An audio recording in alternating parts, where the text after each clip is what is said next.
democratic means. I want to promise you it's going to stop. Enough is enough.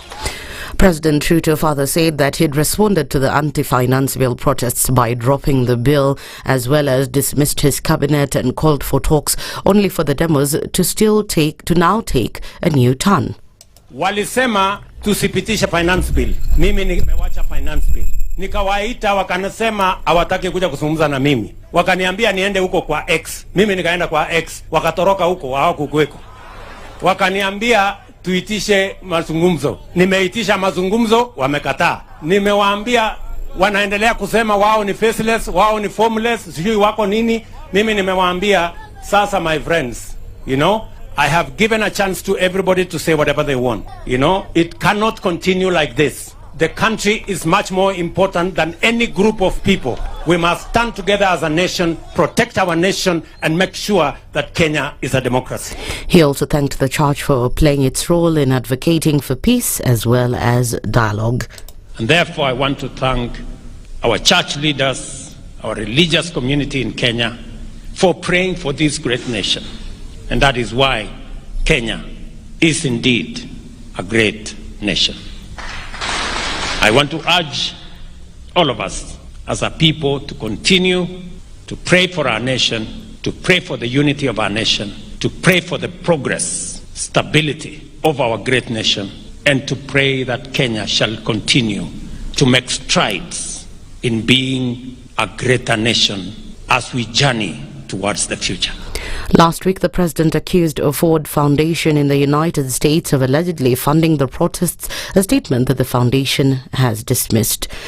Joe Biden has just announced that he's endorsing Kamala Harris as the Democratic nominee for the U.S. 2024 presidential race in a post on Twitter.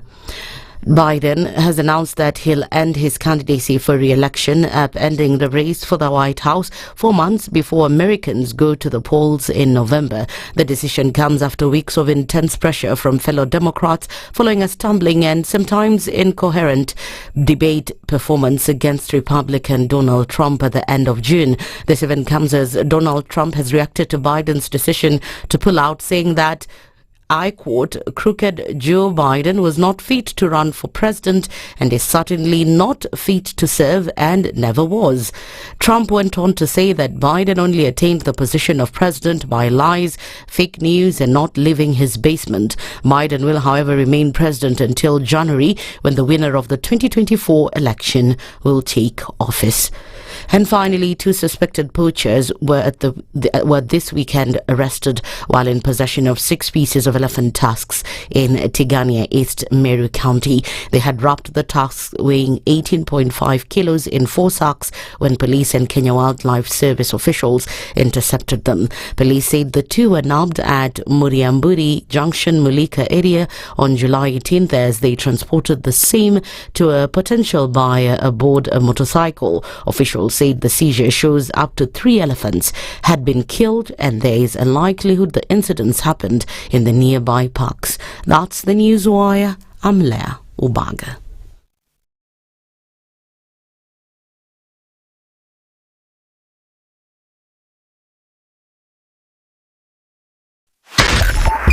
.5 Spice FM, Kisumu. The following takes place from 6 a.m. to 10 a.m.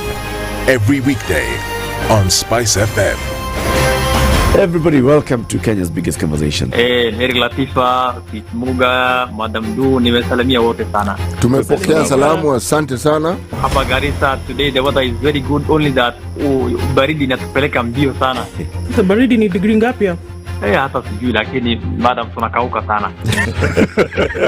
If you want to follow the money trail, you've got to think like a thief to be able to catch that thief. A slap from a friend is better than a kiss from an enemy. You remember the kiss of Judas Iscariot? Iscariot. Yes. Is the one that imetuweka kwa hii mashida yote na mataabu kwa sababu of that kiss. Yet the slap of Jesus Christ, when he slapped those guys wenye walikuwa wanauza mboga ndani ya kanisa, took them to heaven. The Situation Room, Kenya's biggest conversation. You tune into Kenya's biggest conversation. My name is Ramanya. Amen. Amen.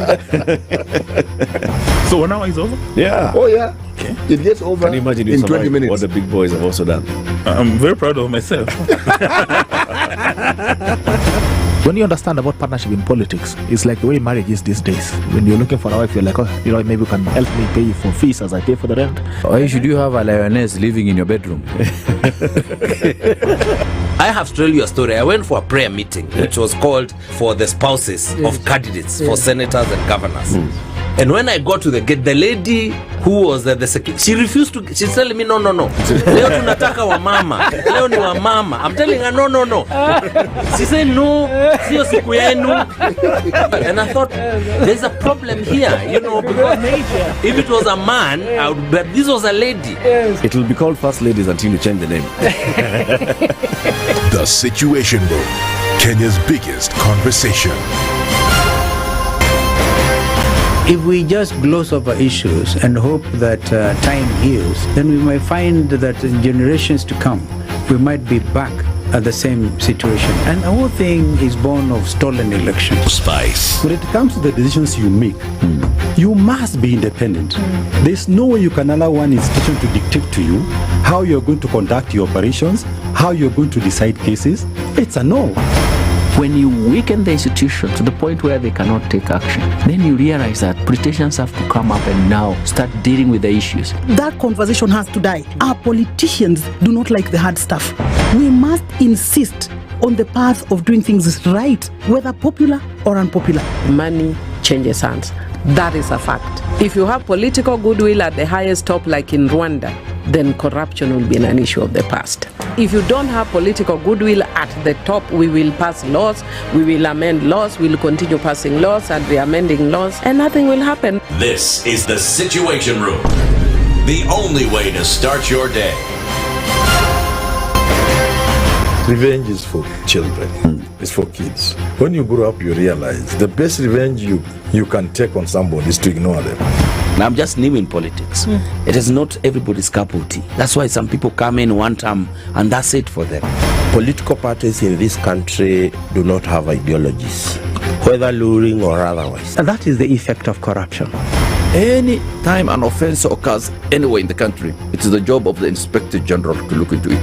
Whether it's corruption, whether it's murder, whether it's betting, that is his job. If we have chosen to be a corrupt nation, then we produce corrupt leaders. Everything then becomes chaotic that you cannot be able to change a nation.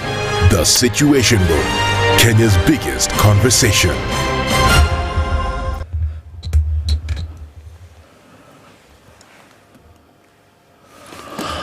Good morning and welcome to Monday. All right, let's have a look at what's happening on the streets this morning. Some traffic is starting here and there. Real quick look at coming out of Westlands for a start. It doesn't look too bad as you come off of Waiaki Way. Also on Jago Road, little traffic here and there building up as you get towards Landis. But as we look at the Thika Superhighway, actually not much happening here. Just a little bit of it at that Pangani Tunnel. And we'll probably see that it will then spill over towards the city as usual. But apart from that, it looks like empty streets for now. Let's see what happens as you're coming off of the Eastern Bypass. Not much happening either. Just some of it as you approach North Airport Road and then on to Cabanas. And Gong Road also looking like it'll start into something in a short while. But for now, it all looks good. Let's see what Monday has in store. We'll talk SpiceFM KE on X. Hashtag the Situation Room.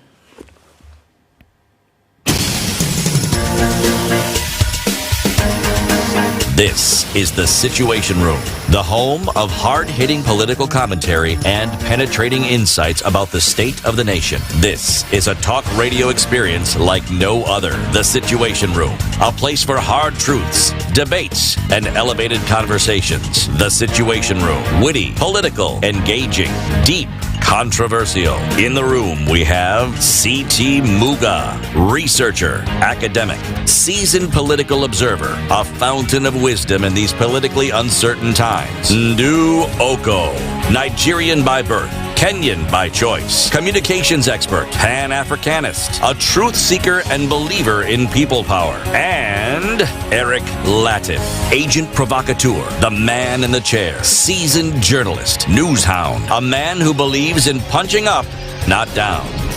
This is the Situation Room, the only way to start your day. Hey, mambo vipi? Mambo freshi. Siti, wambaje? Fiti kabisa baba. Kwa sawa. Nashukuru Maulana. Yes. Very good. Mambo mazuri kabisa. Mambo bambam. Mambo kem. Okay. Yes. Ndio. Yes. Na wewe je? Niko salama. Na wewe? Mimi niko salama pia. Very good to see you. Good to be here. Welcome back to the Stomp Yard. Nimekuja na salamu nyingi sana kutoka kwa watu wengi. Hebu anza. Ai, ni wengi bana, hata majina hawana. Wengine wako wametoka nchi za ng'ambo.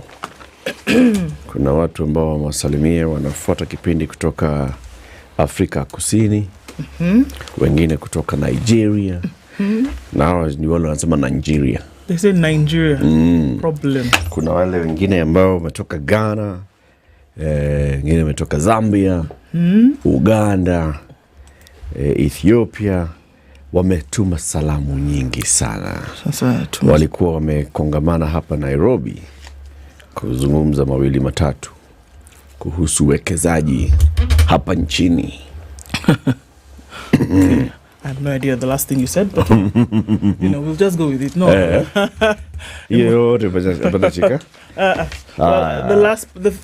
previous, but the last part I'm a little floaty. Okoh, you were floating up in the air. That's right. Very good. That's a very good thing to do. Very good thing to do.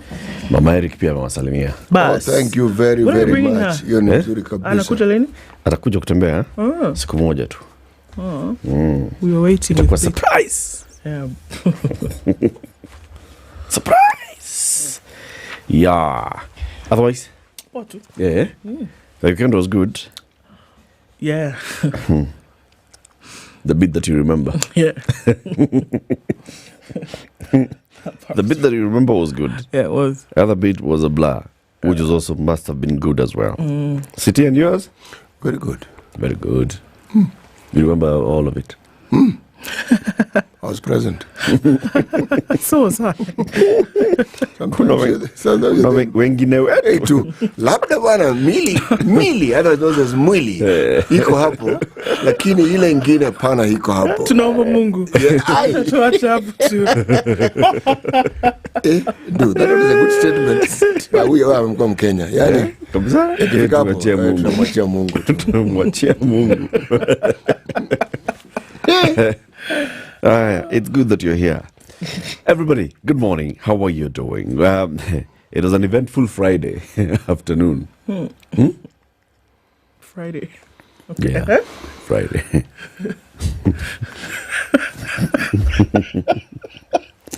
And then into Saturday and into Sunday. What shall we be discussing today? We shall be looking at what's happened over the weekend, all right?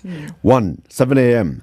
We will be talking about the role of the older generations in the Gen Z revolution. That's Kina Us Guys. Do we have a role from Kina Us Guys to Kina these ones?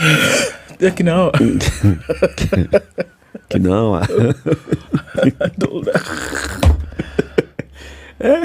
Going all the way to Kina Baba. Who now they've started calling Babu. They've started calling him Babu. What is going on?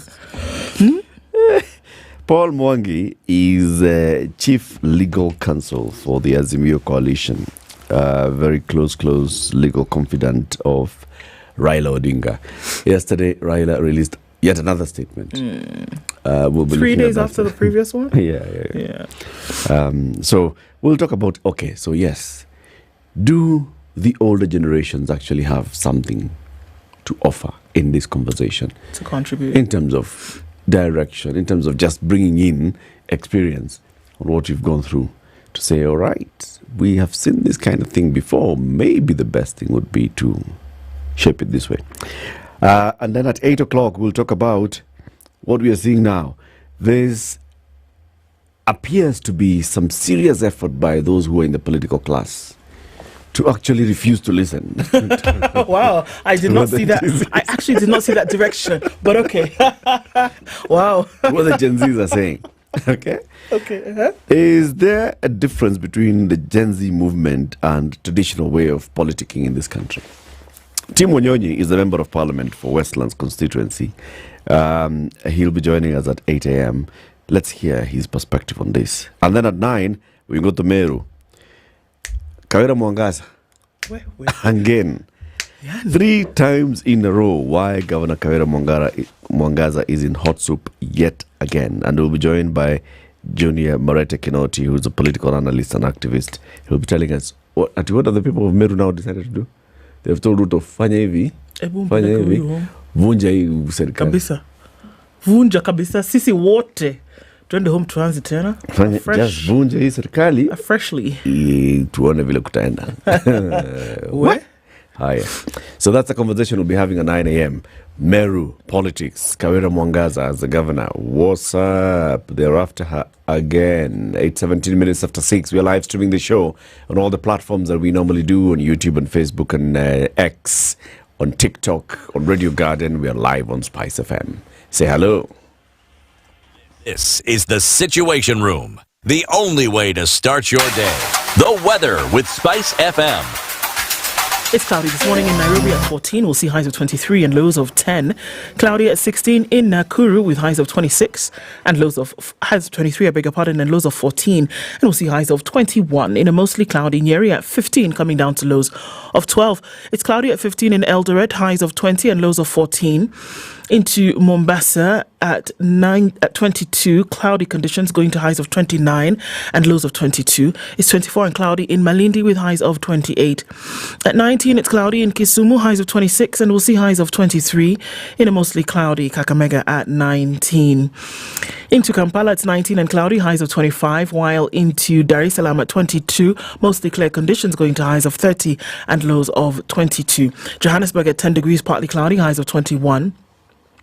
And we're looking into a partly cloudy Mogadishu this morning at 25, going to highs of 29. It's 14 and cloudy in Addis Ababa, highs of 20 and lows of 13, while into Lagos at 24, it's mostly cloudy with highs of 28. And Kinshasa at 20 is cloudy with highs of 31 and lows of 19. Into Beijing, Monday afternoon, it's 30 degrees. We'll see highs of 34, while in Paris, it's 15 this morning, and it's 15 and cloudy in London. Sunday night is clear at 25 in New York, coming into Monday, highs of 31 and lows of 22. Mature, intelligent talk every morning. Spice up yourself.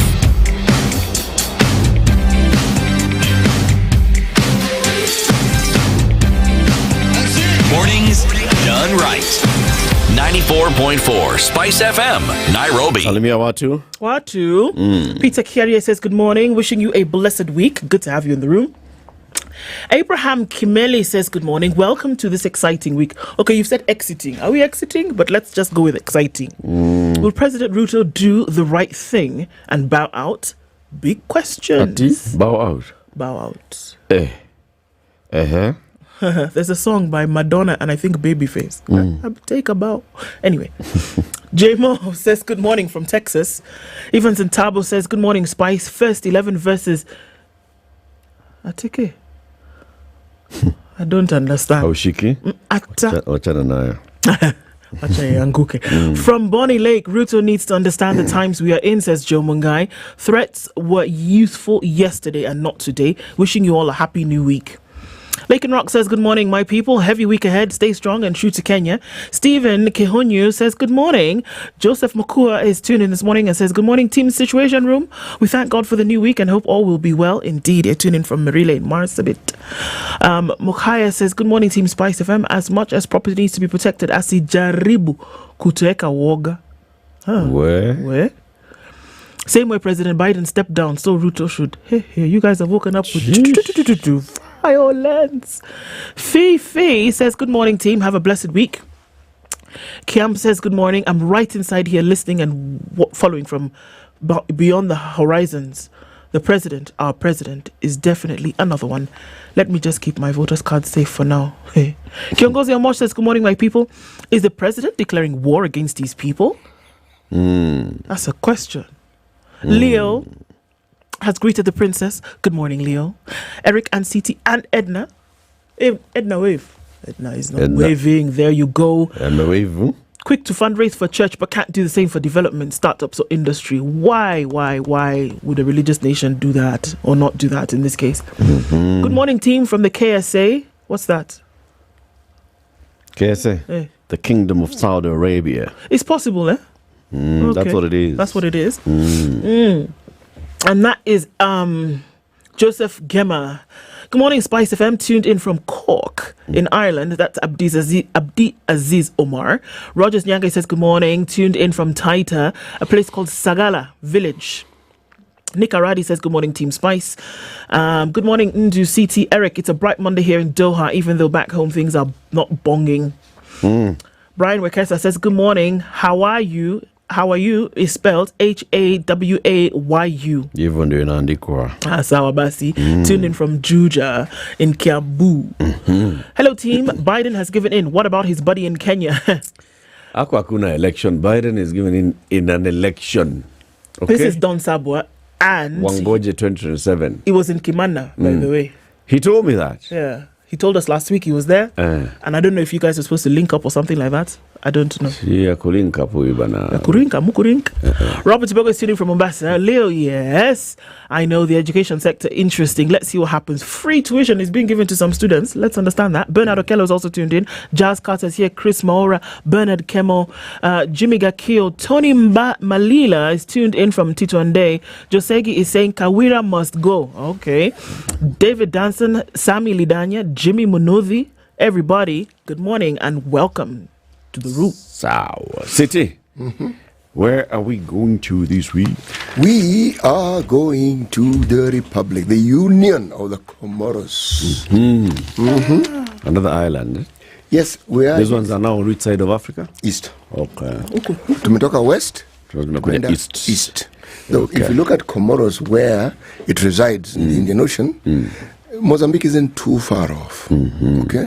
The Indian Ocean is also not too far off. Well, at least, given that it's in the middle of the Indian Ocean, it can't be too far off. But I wanted to mention just something in passing.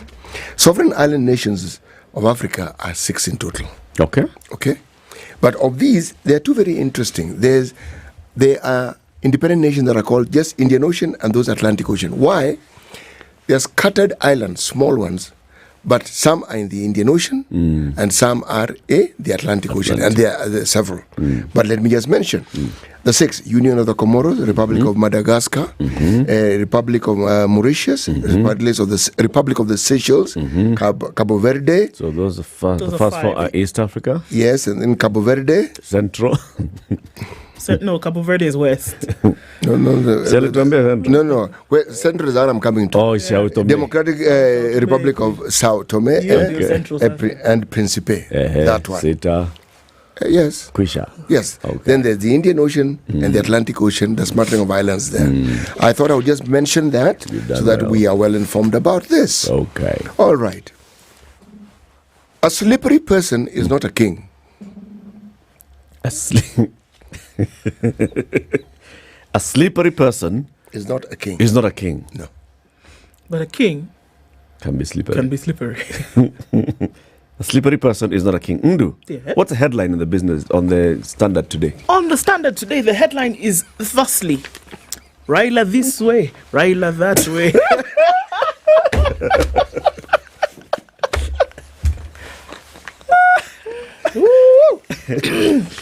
CT. Yes. Wewe na watu wa print usiku. Same was that. Mnajua nini? When did I declare that we are going to the island nations of Africa? Last week, but one. Precisely. And have we remained in the island republics of Africa? Yes. Are we looking at problems from the island republic of Africa? Yes. Yeah. Right. So whatever people choose to do in the interim is up to them. Yes. Has nothing to do with these proverbs were chosen kitambo. Okay. So if somebody has decided that they are going to fit in the program, no ahala. Tuendelee headlines. Well done. Tukitoka from this way, that way. From an astute defender of democracy and human rights today, opposition leader's words cannot be taken to the bank since he's bound to change his mind again and again. On protests, he seems to be blowing hot and cold As Gen Z youth plan more demos, protesters march along Kenyatta's Avenue in Nakuru City yesterday, and it continues from what we are made to understand for the whole week. Now, camel meat that turned to farmers' worst nightmare. Or more. Yes, so it's a serious something.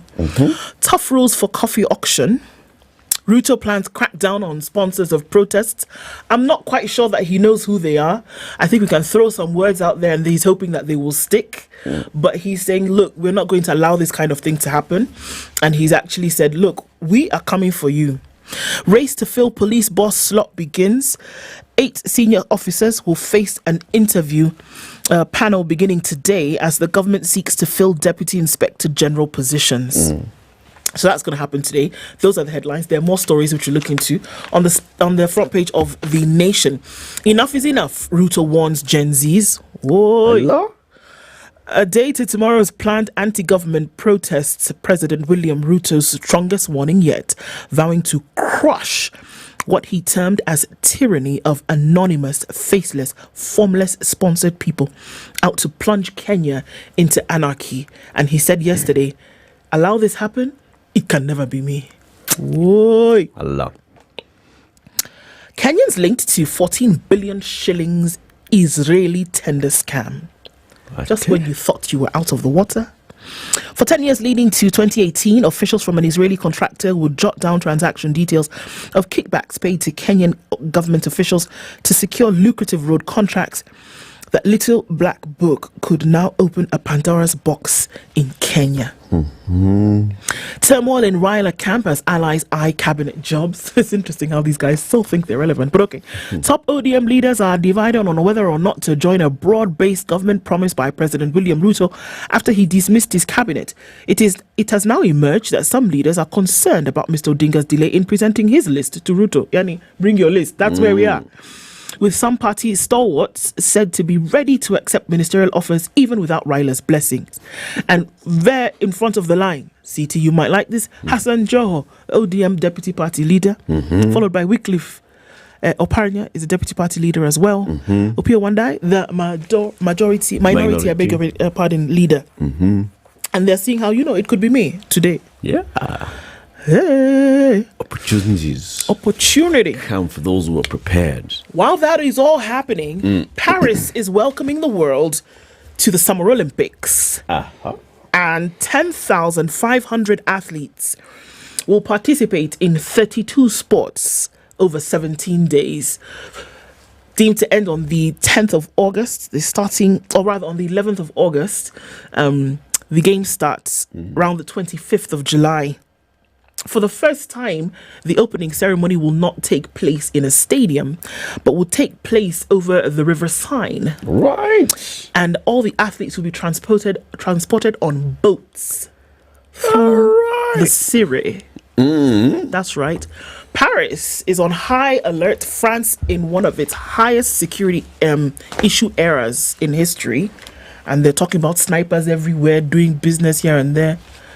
It is so interesting that there's a very new movie on Netflix called what? Under Paris. Is it? Yes. And it's the events that take place under the River Seine. And it was, the mayor was coming to flag off a marathon across the city of Paris. And there was a shark that had come from the salty waters of the Mediterranean, I think, or something on the sea, and then they came all the way to the River Seine. I want to watch it. Go ahead and watch it. Under Paris. Today. Yes. So now, let me tell you about the Business Daily. Microfinance banks suffer record loss as loans shrink.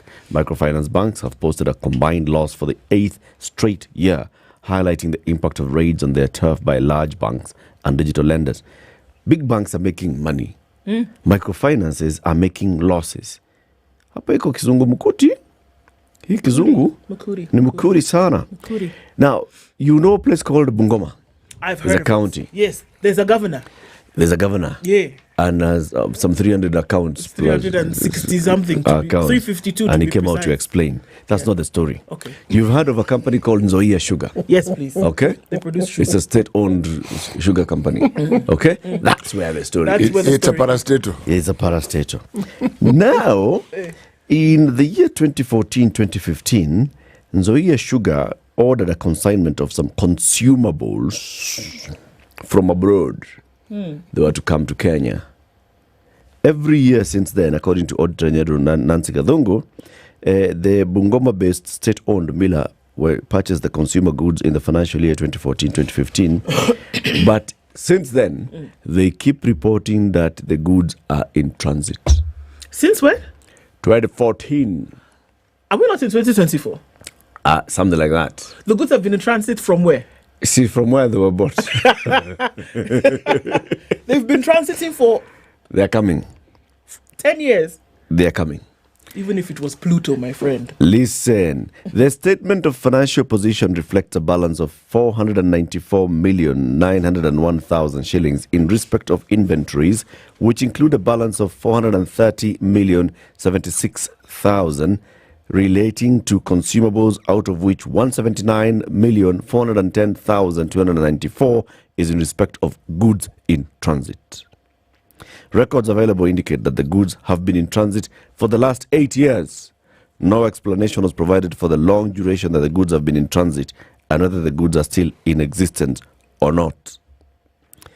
The missing goods were part of a consumables valued at 430 million, which the company reported as part of inventories during that financial year.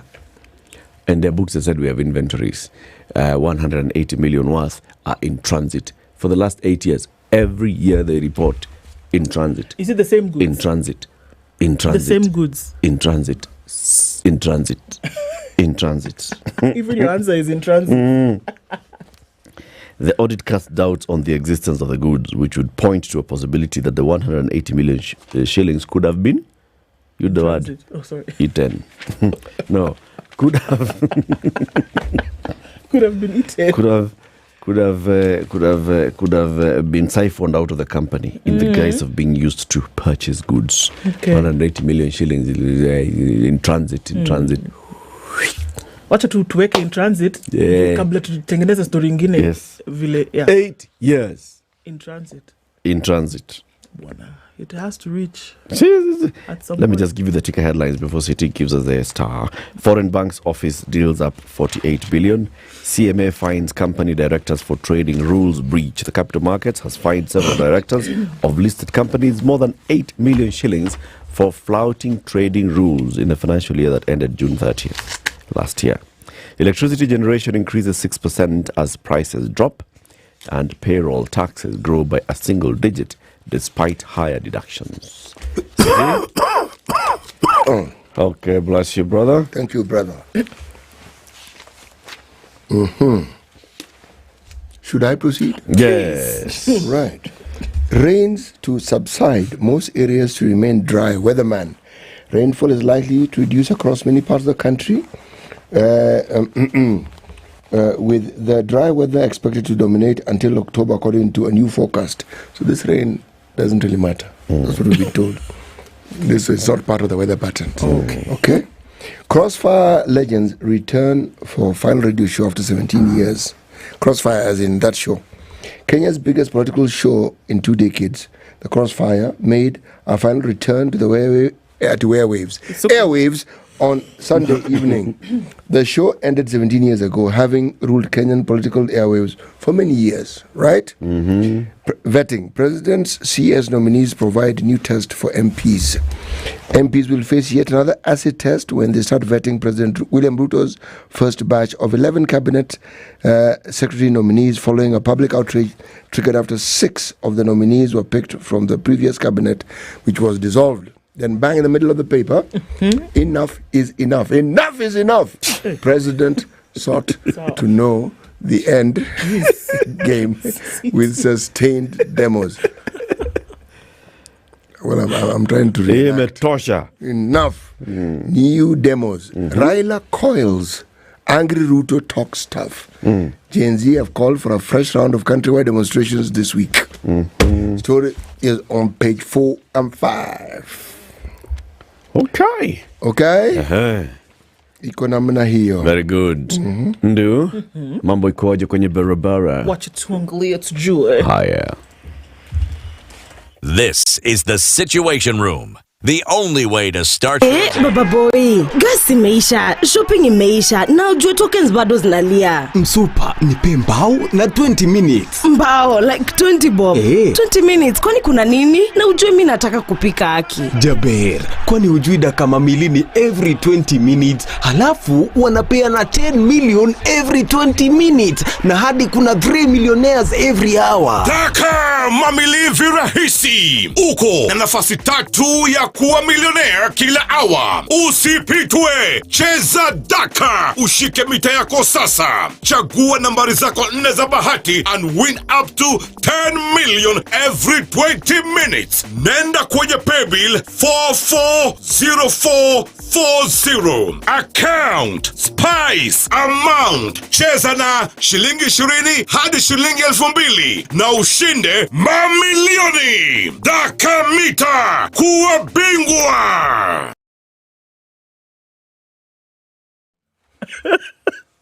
Okay. Coming off the Thika Superhighway, traffic has started to build this morning. It's coming in heavy from Safari Park all the way through towards Pangani. And we'll see some traffic build up there. The service lanes are not looking too bad, so there's an option for you to get through quick.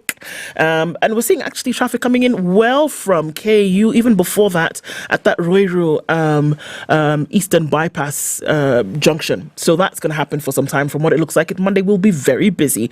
Coming off of Waiyaki Way, also some traffic going towards the city. Ngong Road is also starting to build up.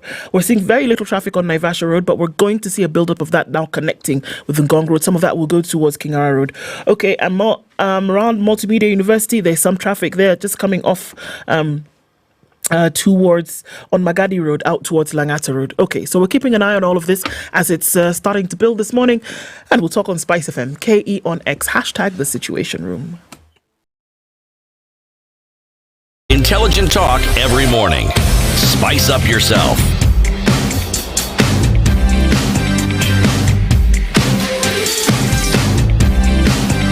Mornings done right. 94.4 Spice FM, Nairobi. So, the president of Kenya, right? Yes. Is talking tough now. Okay. From what we are told. And he vows to deal with the sponsors of the protests because he's saying that, essentially in his words, that these protests would not be taking place in the manner in which they are if there was not some kind of monetary wind assistance behind them. He has warned alleged sponsors of anti-government protests, challenging them to come forward and give him alternatives to his leadership. So not even the Gen Z themselves, but the people who are sponsoring them. You come and tell me a better way for us to deal with this thing. Capish? Ruto said he would be firm in protecting Kenyans against what he termed as a tyranny of violence perpetuated by faceless, formless anarchists, keen on replacing democracy with dictatorship. All right.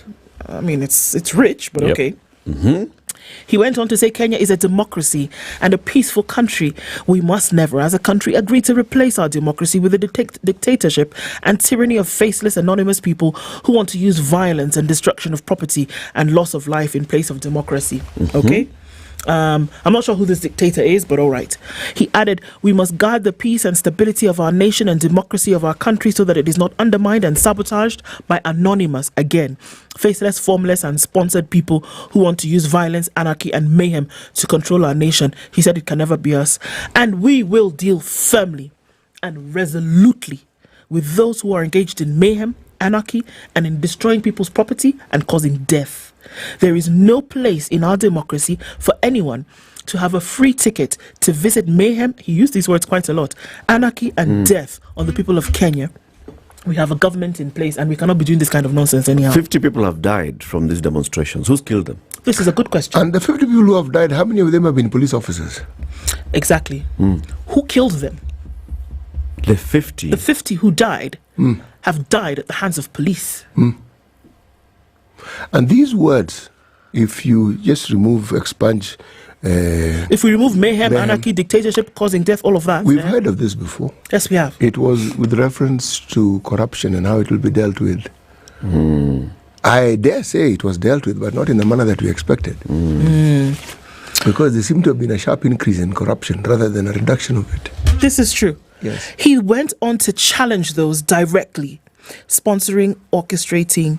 Rather, let me read that again. Okay. Ruto directly challenged those sponsoring, orchestrating, and funding this violence, urging them to step forward and present the alternative vision for the country. So rather than giving us or giving these people your money, come and tell me, I'm here. You come here and tell me, this is my problem with your leadership, this is the problem with the country. This is my proposal. And then tell me how you would rather deal with it. Clearly, instead of there putting are people money. he knows about and is addressing them. Of course, he's addressing somebody. Clearly. And he knows who this is. Yeah, clearly. He says, I challenge the shadowy and faceless people and tell us if they have alternative ideas. He reiterated his call for the media to uphold their responsibility in reporting, emphasizing the need for accurate and balanced coverage. Okay, we haven't been left out of that this. previously it has been the opposite. Okay. And he said, and I quote, I want to urge the media in reporting responsibly. Reporting, celebrating and encouraging violence, destruction of property, violence, anarchy and mayhem, there's the word again, is irresponsible. If the country goes the wrong direction, there will be nothing to report and where to go. Again, I don't know where this is all from, but all right. Okay. The president said Kenya was more important than any individual and challenged the protesters to declare their end game. Where is this all going is the question that he's asking. Munataka. He actually said it when he was on the vehicle after the church service yesterday. And he said, well, he's ni reject bill, ni reject. Well, he's ni futa watu, nika dissolve cabinet. They didn't do that. That's the thing. Well, he's sijui what? I've done everything. No. Alafu bado wananisumbua. No. That's exactly what he said. And then he went on to say, hii sasa mi sijui wanataka aje. These formless, faceless, motherless people. Why?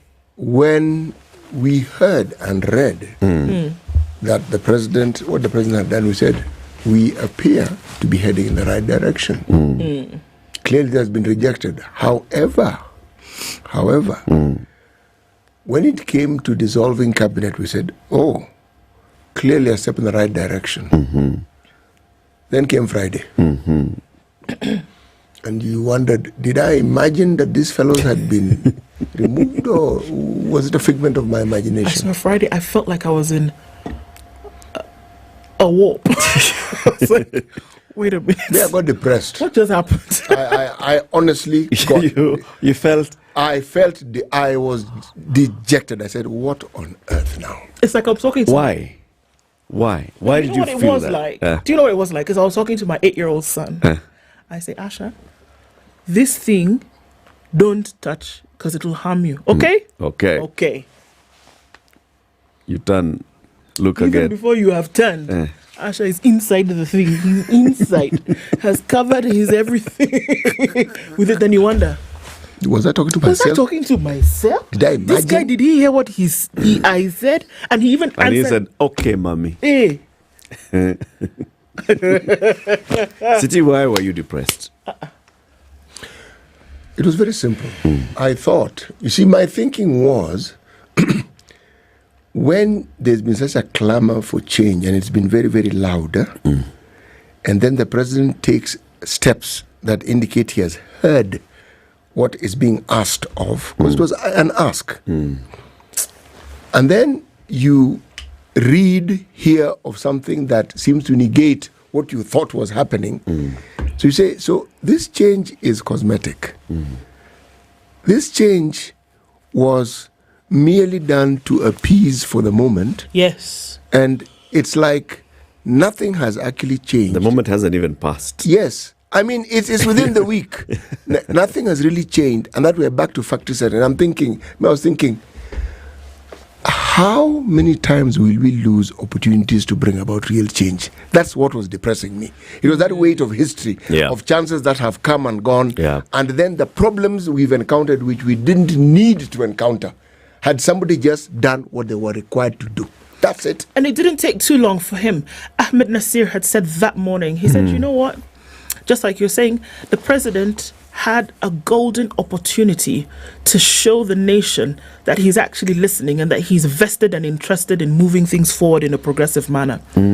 If he does actually go against what, number one, the law says and what popular desire is, then you will know that the problem that Kenya has solely is with the president. Kenya's problem now is the president. Why? No, that thing. In fact, I got very many calls that weekend. That afternoon. Yes, and I kept telling people, no, let me call you back. I wasn't going to call them back. But I didn't. Even today, don't plan to call I them didn't back. have the energy to talk or discuss this thing because I thought, where exactly are we going to go to? Then the thought that came to me was, this one I'll just pray because I do not see. I honestly could not see, and I honestly couldn't understand. Maybe there's something, and then out of all that feedback, that, there was an immediate response to the president's announcement of his 11 nominees. And then yesterday happens. And he is stuck on the guns of this is manipulated, this is sponsored, and I'm not dealing with faceless people. I mean, you asked me and I did. What the hell do you want? What more do you want? I mean, what's wrong with you? I'm not going to deal with this. God, no. The headline in the Taifa Leo today gets it. Says, it basically quotes him and says, Gen Z, mnikome. Ruto aambia Gen Z kuwa hata kubali kusukumwa nao tena ili akubali matakwa zaidi. Adai kuna watu fulani wasiojulikana wanaowaekea vijana shinikizo ili wayumbishe serikali yake. He's basically this whole... that thing depressed me further because I was thinking, why are we saying we didn't have a problem? Are we saying that what the Gen Z were asking for was something that was out of this world and that the demands did not actually voice what every Kenyan was thinking? By that action, yes. Yes. Are we saying that these faceless, nameless people are the ones who were instrumental in getting Kenyans to feel they wanted a change? I'm thinking, I said, but this narrative is false. Those faceless people exist, and the people who ought to know faceless people are the government. They have the monopoly and the instruments of surveillance, instruments of understanding, instruments of intelligence, and also instruments of violence. They have a monopoly. So are you telling me they did not know that hooligans were being ferried into town on that particular day? They didn't know at all. No whisper. He says that they know. And that's why they are not going to allow it anymore. But then that's why they are going to crush it. But Eric, if you know, then what should you do with that knowledge? You talk to anybody who is in the know, they'll say, yes, these are things that were known. I am actually not convinced that the government did not know about what was happening. I'm not convinced. And I'm also not convinced that whatever has taken place without their knowledge. I am not convinced. Large numbers of people coming into the city and they're being ferried in vehicles. And we have roadblocks everywhere, even where you don't need them. And you're telling me they do not know. Were they ferried in vehicles? There are those who said they were ferried in vehicles. Yes, huge vehicles coming into town. The thing is, I was watching Benasir when he was here, and that moment I actually felt, yes, I feel exactly the same way. This is a brilliant, beautiful moment for William Ruto to actually change the trajectory of politics in this country. Beautiful moment. Swayed by, they are the genuine Gen Z who are raising issues, right? There could be the Gunzis, yes, but then there's a genuine group that is saying we want better government, we want proper accountability. And with that, the president then has a good excuse to get rid of people who he feels that he owes them, the political baggage that he has, and shape the country going forward and saying this is the better way to deal. This is the better politics to deal. More openness, more accountability. He is already open.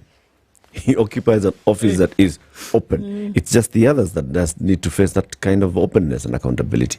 He could have just come in New cabinet say, guys, these are the people that are proposing the 11. Vet them. Next. So anyone who's rejected, let me see how to feel. Next. Going on like that. Bringing 6 out of 11. Bana. Returning them. And, there seems to be no explanation. Nothing, really.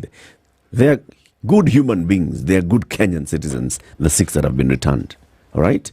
But they were removed from office because people felt that this cabinet was not performing.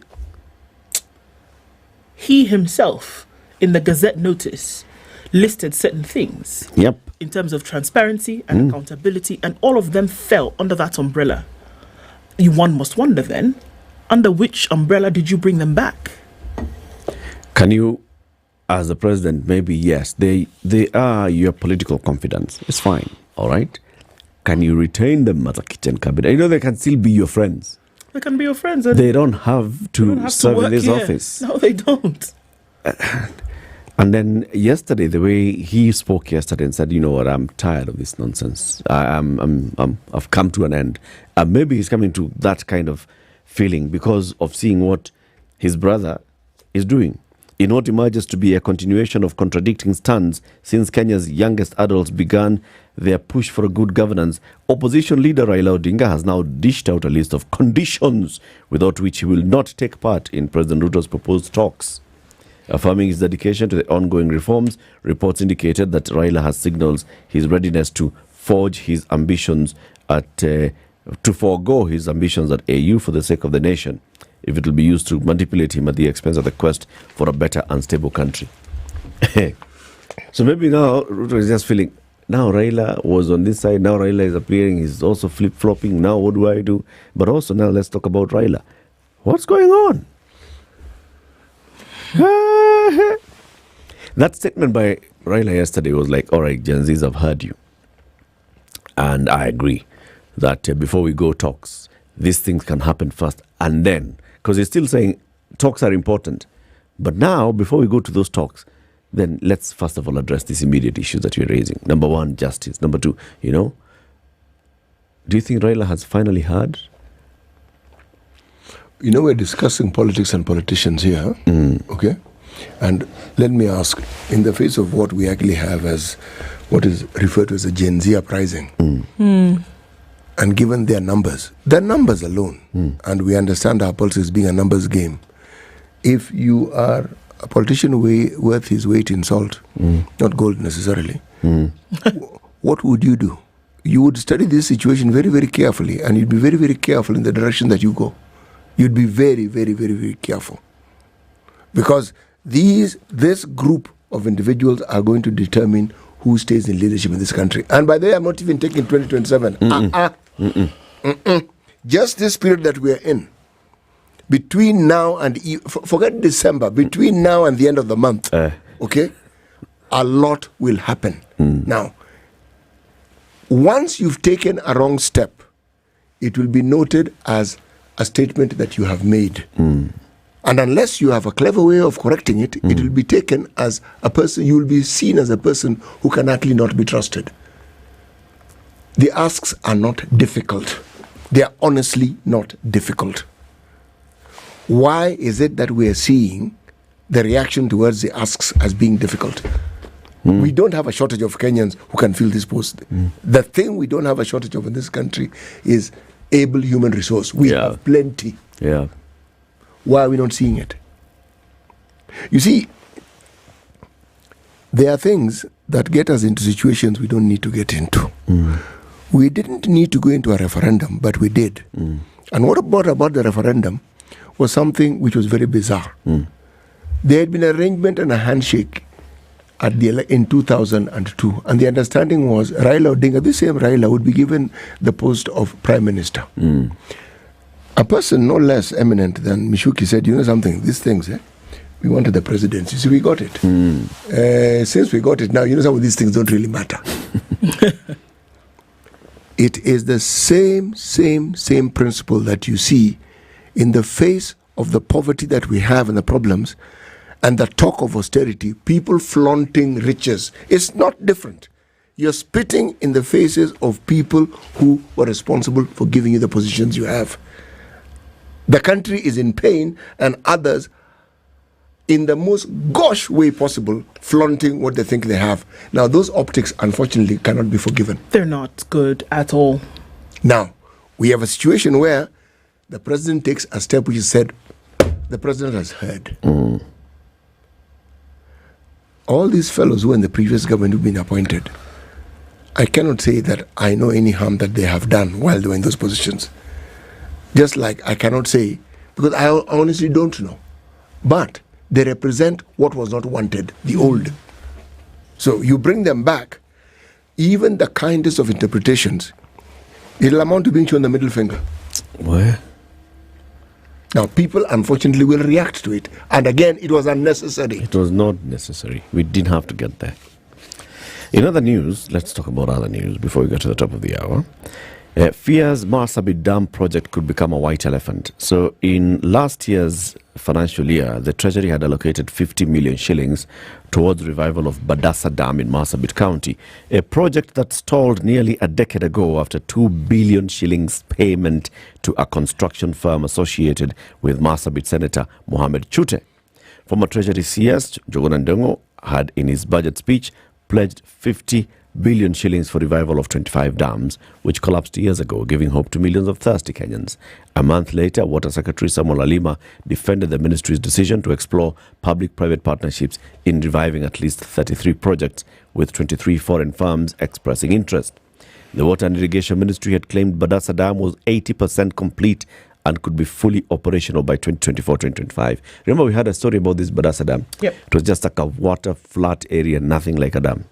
However, 50 million shillings allocation raised concerns as over 2 billion had already been spent on the dam with little to show.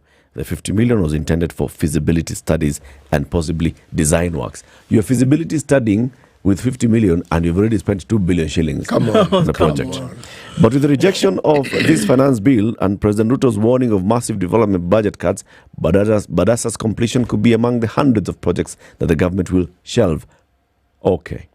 Mr. Chute's Midrock Water Drilling Company Limited was awarded a tender for construction of the dam in 2009, and the project was to be completed 2.5 years later. 2009 plus 2.5, 2011. 2011 and... Nearly 15 years later, the project is a white elephant. The Standard could not immediately reach Midrock, the Treasury, or Marsabit County by press time on the future of the dam. Now, can you imagine? 15 years, guy.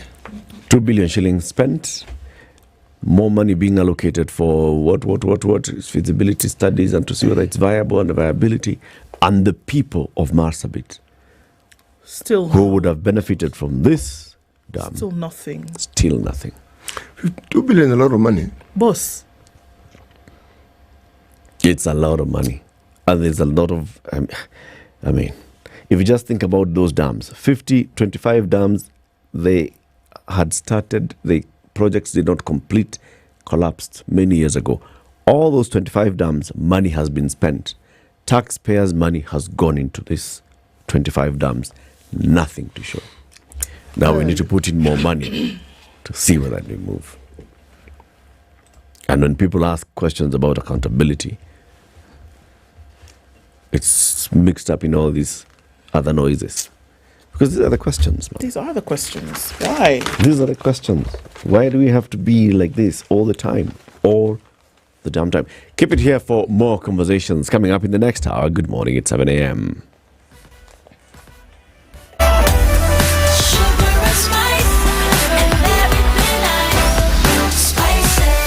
Spice up your life.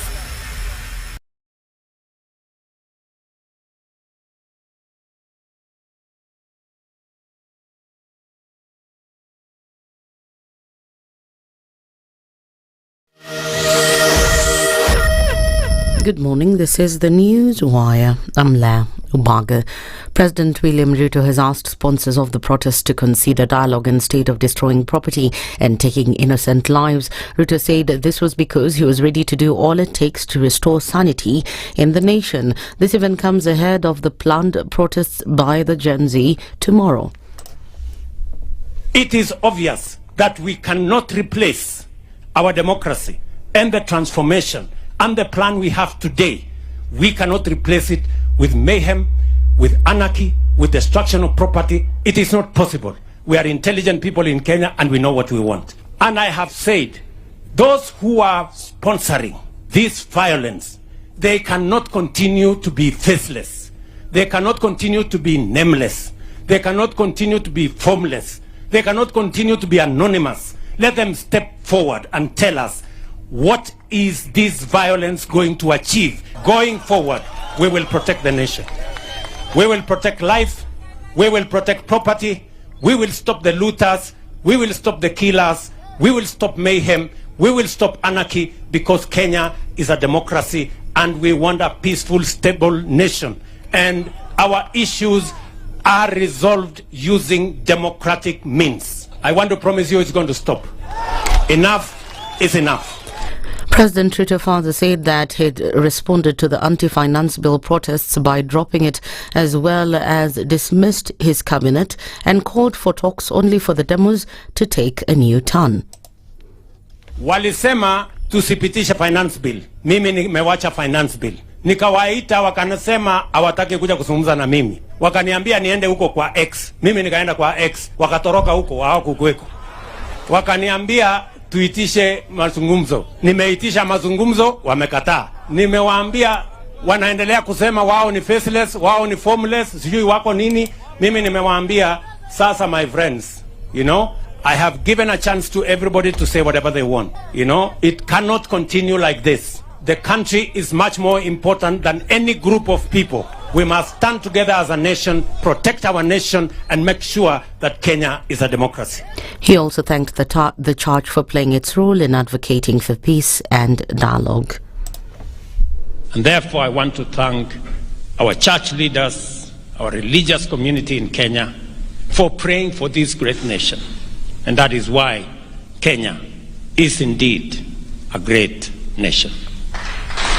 I want to urge all of us as a people to continue to pray for our nation, to pray for the unity of our nation, to pray for the progress, stability of our great nation, and to pray that Kenya shall continue to make strides in being a greater nation as we journey towards the future. Last week, the president accused Ford Foundation in the United States for allegedly funding the protests, a statement that the foundation has dismissed. Joe Biden has announced that he's endorsing Kamala Harris as the Democratic nominee for the U.S. 2024 presidential race. In a post on X, Biden has announced that he'll end his candidacy for re-election, upending the race for the White House 4 months before Americans go to the polls in November. The decision comes after weeks of intense pressure and fellow Democrats following a stumbling and sometimes incoherent debate performance against Republican Donald Trump at the end of June. This event comes as Donald Trump has reacted to Biden's decision to pull out, saying that, and I quote, "Crooked Joe Biden was not fit to run for president and is certainly not fit to serve and never was." Trump went on to say that Biden only attained the position of president by lies, fake news, and not living his basement. Biden will, however, remain president until January, when the winner of the 2024 election will take office. And finally, two suspected poachers were at the weekend arrested while in possession of 6 pieces of elephant tusks in Tigania, East Meru County. They had wrapped the tusks weighing 18.5 kilos in 4 sacks when police and Kenya Wildlife Service officials intercepted them. Police said the two were nabbed at Muriamburi Junction, Mulika area as they transported the same to a potential buyer aboard a motorcycle. Officials said the seizure shows that up to 3 elephants had been killed and there is a likelihood the incidents happened in the nearby parks. That's the News Wire. I'm Leah Ubaga.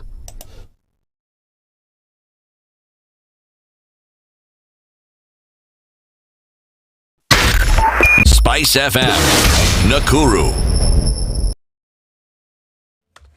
All right, looking at traffic, building on Jago Road, heading towards Landis and then out towards Kamkunji. We'll see some of that continue as you then get onto Haile Selassie. On the thicker superhighway this morning, traffic is getting thicker as you come in from that Roiro interchange, between Roiro and the Eastern Bypass. That interchange will lead you to traffic going through towards Kasarani, out towards Garden City, and then all the way through towards the Pangani Underpass. The Northern Bypass is giving off some traffic. Kiambu Road is not looking too bad, but I think we'll get into the city without an issue. It's busy on Gong Road now all of a sudden, and it's going through to the city. And we're seeing some traffic also on the Southern Bypass in and outbound as you're coming through towards Mombasa Road and in the other direction towards Uhuru Gardens. So let's keep an eye on that. There's traffic coming in on Magadi Road now and it's heavy. So those are our trouble spots for this morning. Let's see what happens as we get into traffic hour, because even that, not yet. SpiceFM KE on X, hashtag the Situation Room.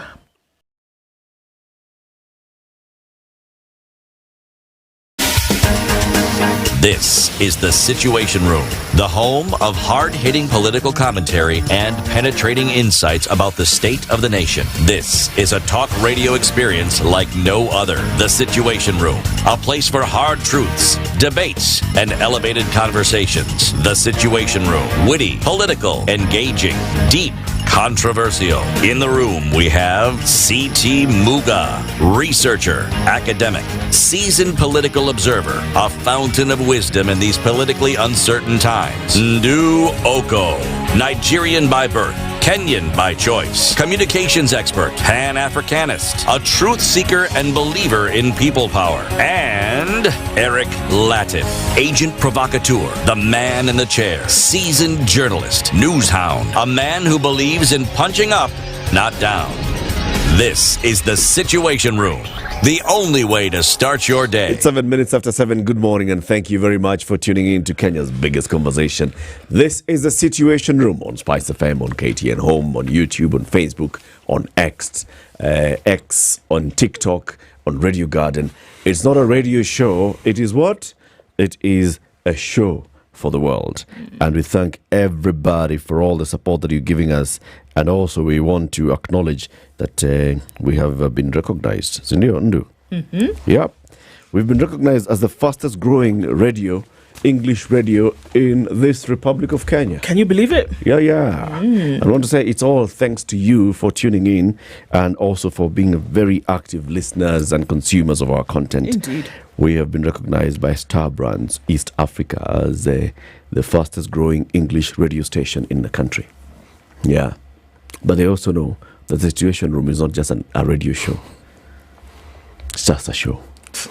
They also know that, and they acknowledge that. So in our next conversation, we want to talk about, so we're seeing the Gen Z revolution, because the Gen Z are coming out and they're saying, no, this thing is not working. If it ain't broke, don't fix it. They're saying, it's broke. We want to fix it. Okay? So it's a revolution.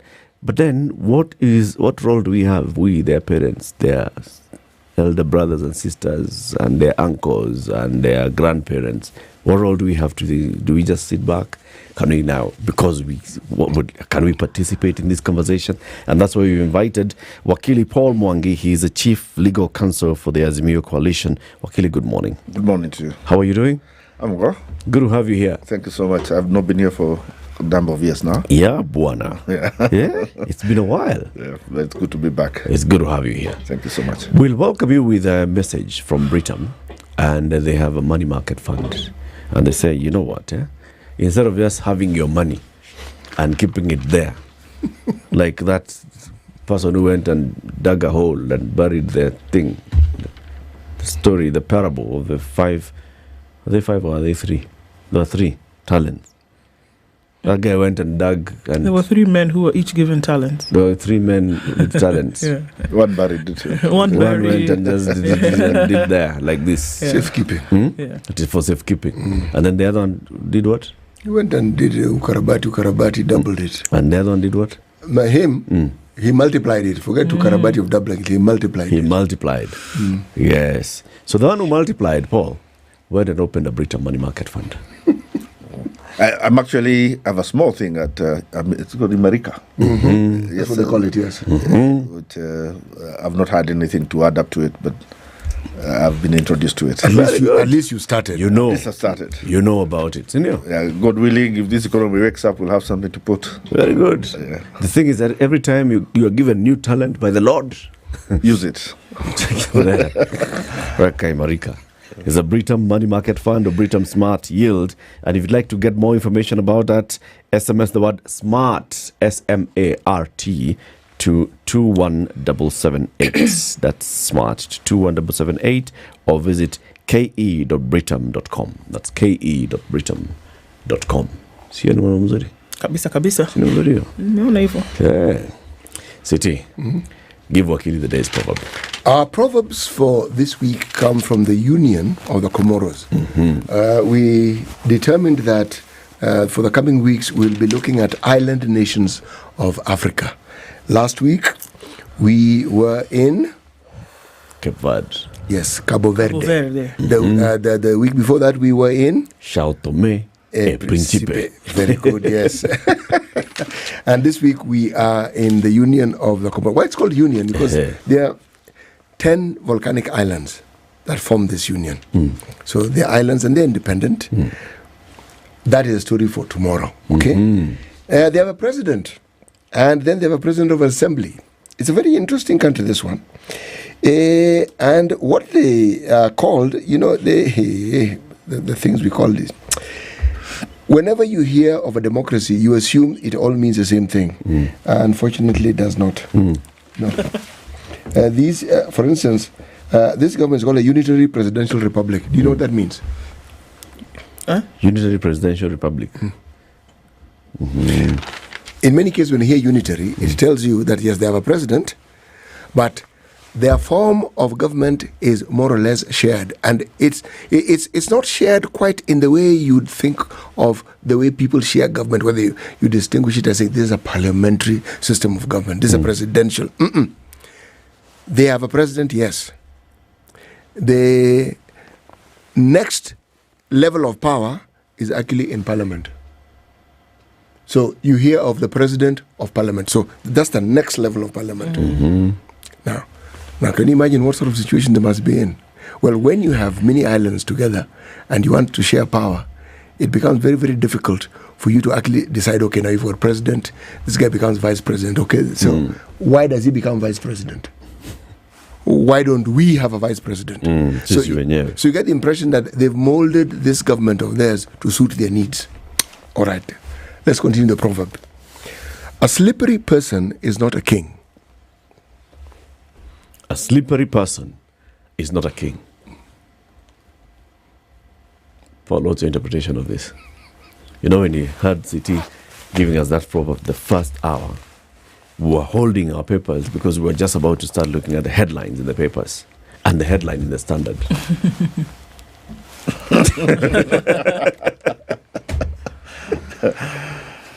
I guess it means you have to have a stand on critical issues, and that you must stick with those.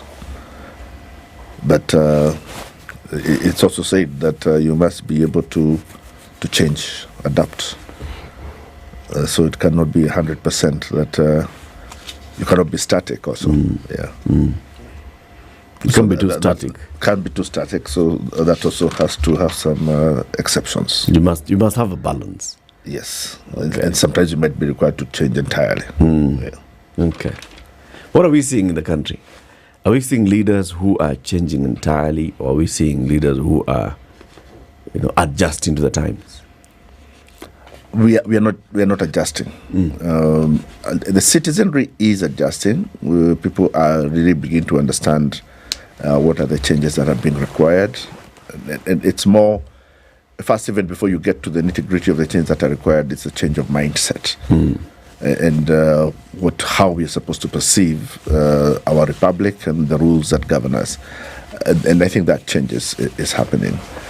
But it's too drastic for the politicians, and therefore we are not having sufficient change among the politicians because it's very disruptive for them.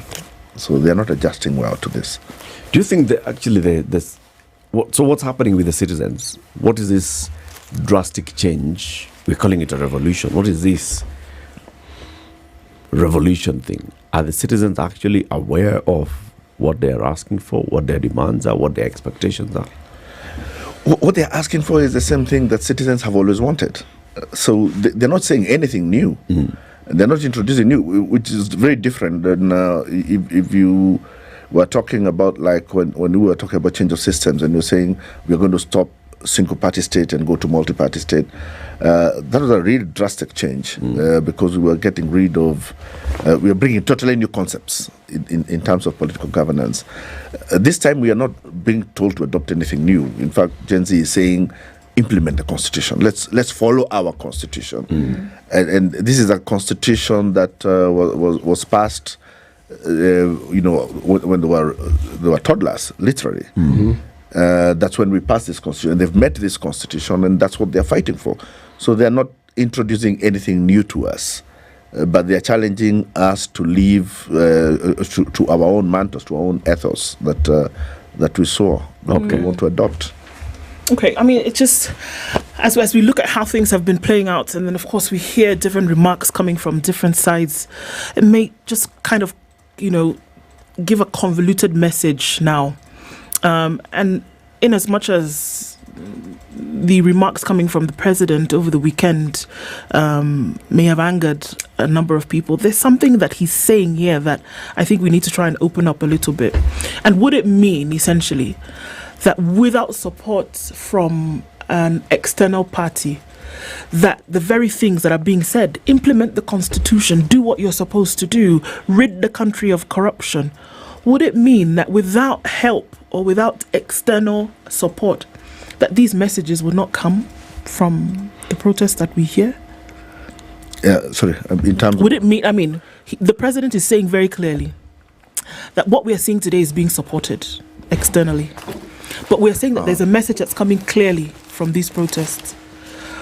Would we imagine that only because there's some kind of support, that's the reason why these demands are being made? I don't think he's saying that because he believes it, but there is a need to delegitimize this clamor. Because if you legitimize it, then it becomes something that will never go away. And it is too disruptive for the political class. So they will have to find every way to make sure that it doesn't happen, because the day this becomes a norm, the day we all accept that this is the way we must start living, it's going to disrupt too many people's careers, very many political careers will just end. And, we are getting to a point where it is becoming almost that if you have any skeleton anywhere, don't ever touch public office, don't even try, because Gen Z will tear you apart, it'll expose you. So that's very disruptive for anybody who wants to be in the political class. So my reading is that the president needs to delegitimize this and therefore push it off the table as part of the discussion, of the national discussion. Where things are currently, can he afford to do that? He believes he can, but in my reading, this is not going anywhere. We are talking about a generation that has a totally different mindset. They're not going to leave the country. They are, in fact, as we grow, as the years go, they will occupy more and more of the generational space as we go. So whether we do something about it now, whether it takes 5 years or it takes 10, they will.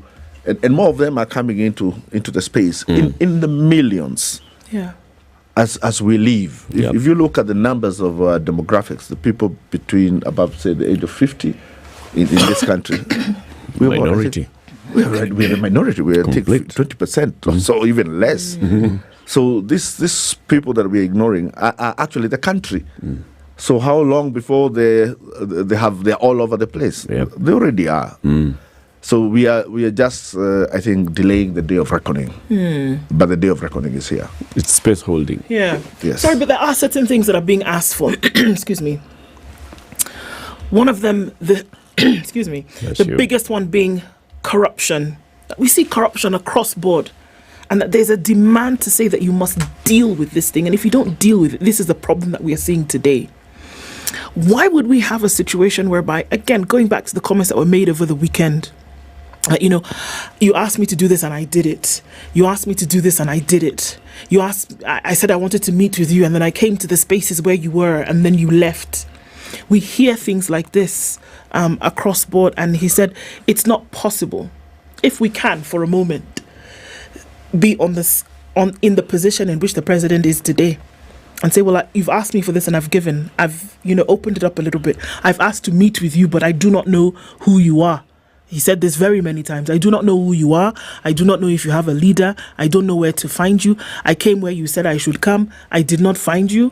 This is the reasoning that he's giving. How do we play in that space now with what he's saying? And this is why I say a lot of these statements are being made so as to delegitimize the clamor. Because what I hear them on the other saying is, what are we discussing? Your everything is on the table. You know what to do. We have talked about corruption. What do we really need to talk about for you to start a credible fight against corruption? What do we need to talk about when we say we want action taken on police brutality? It's not a question of negotiation. There are things on the table that are there to be done. And I'm looking at this with an example of we've taken them to the fruit tree. There are very many low-lying fruits that we can pick for them. Instead, we are saying, no, bring the ladder. Let's pick those ones up there. And they're saying, no, why we first begin with the fruits up there? Can we first just pick these ones that we can reach? And those are the ones they're saying, especially if you can pick these ones, we will now begin to think that you're being honest about addressing our concerns. But they're saying that there's an honesty threshold, which he has not passed. There's something that you said, Paul, at the beginning, that, it appears there's what the citizens have always wanted, always expected of their leaders. And they're raising those questions now more directly and saying the leadership is failing and the leadership is not addressing the issues. And then the leadership appears to be coming together, all of them. Those in government, those in opposition, all leaders in parliament, and they seem to be behaving the same way in the response to this clamor by the citizens.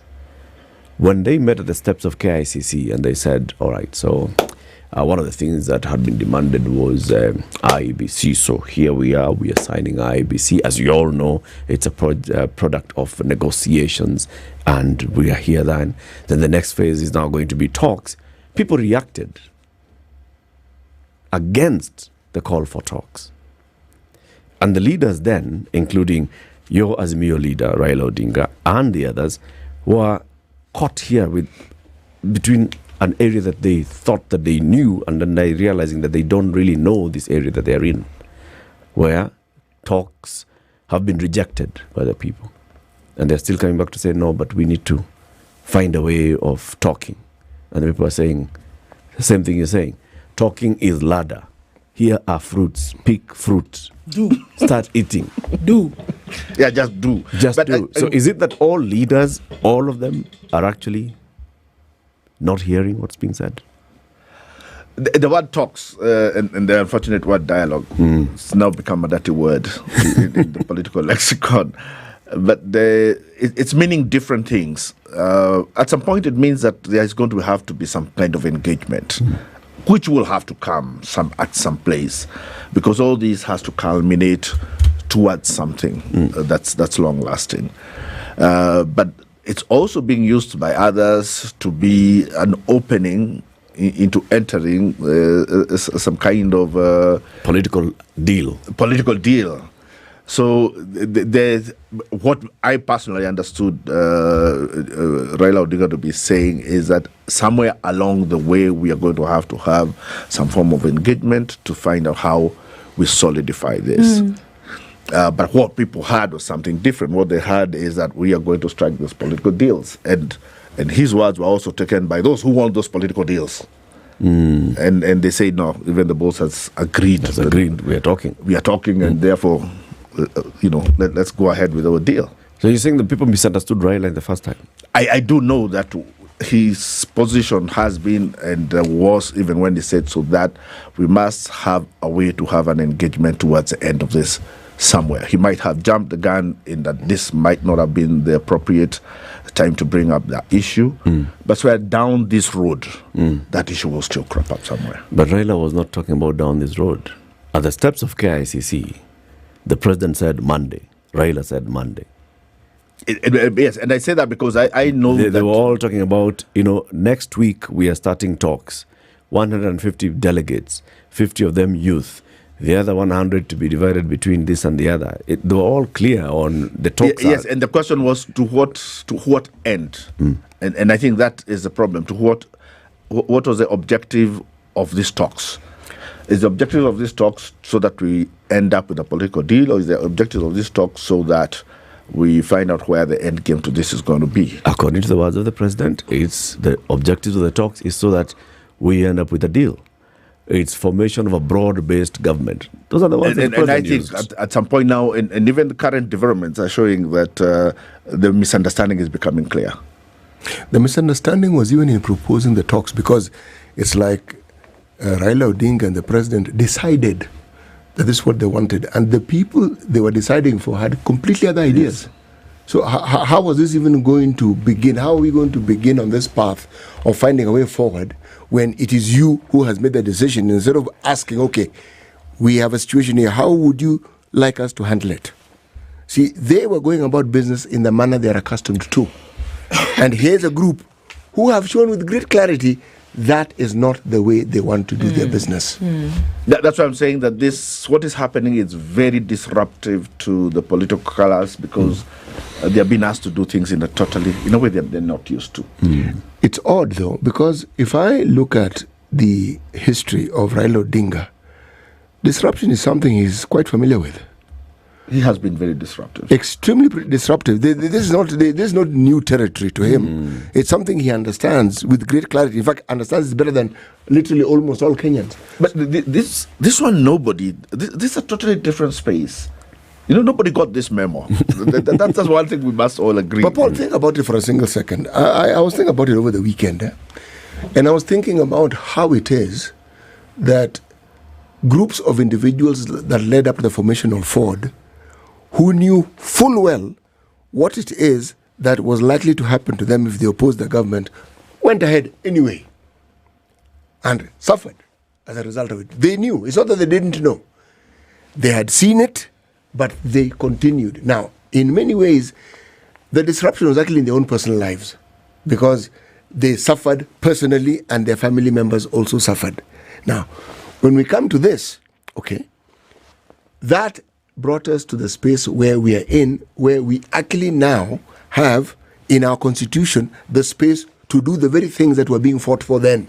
You can actually do it without fear. Then you hear the utterances of the president yesterday, and you're thinking, well, Kwani, what are we doing? Are we going back? Are we losing all the gains we have made all this time, so that when a call for change is brought about, instead of pausing to say, what really am I hearing? Maybe I've moved and I misheard. Instead of taking a step backwards, what you retreat to is the very thing we supposedly moved away from completely. And now it's being reintroduced. The question is, how did we ever really move away from it? We thought we did. We did. We really never did, because even how we've solved our problem, that's why I'm saying this is something that's disruptive in an entirely different way. Paul, I say we did. Hold on. In 1992, what happened is we went to the streets, we demanded Section 2A, we did everything. Then we went and sat. Moi said I will remove 2A, which he did. But after that, then we went and sat, and we had to correct the Electoral Commission. In every time that we have made changes in this country, we start with a crisis, then we go and sit. That has been the modus operandi everywhere. And the status quo keeps creeping back. Yeah, and that's how the status quo keeps creeping back. Gen Z has known that's why we don't move.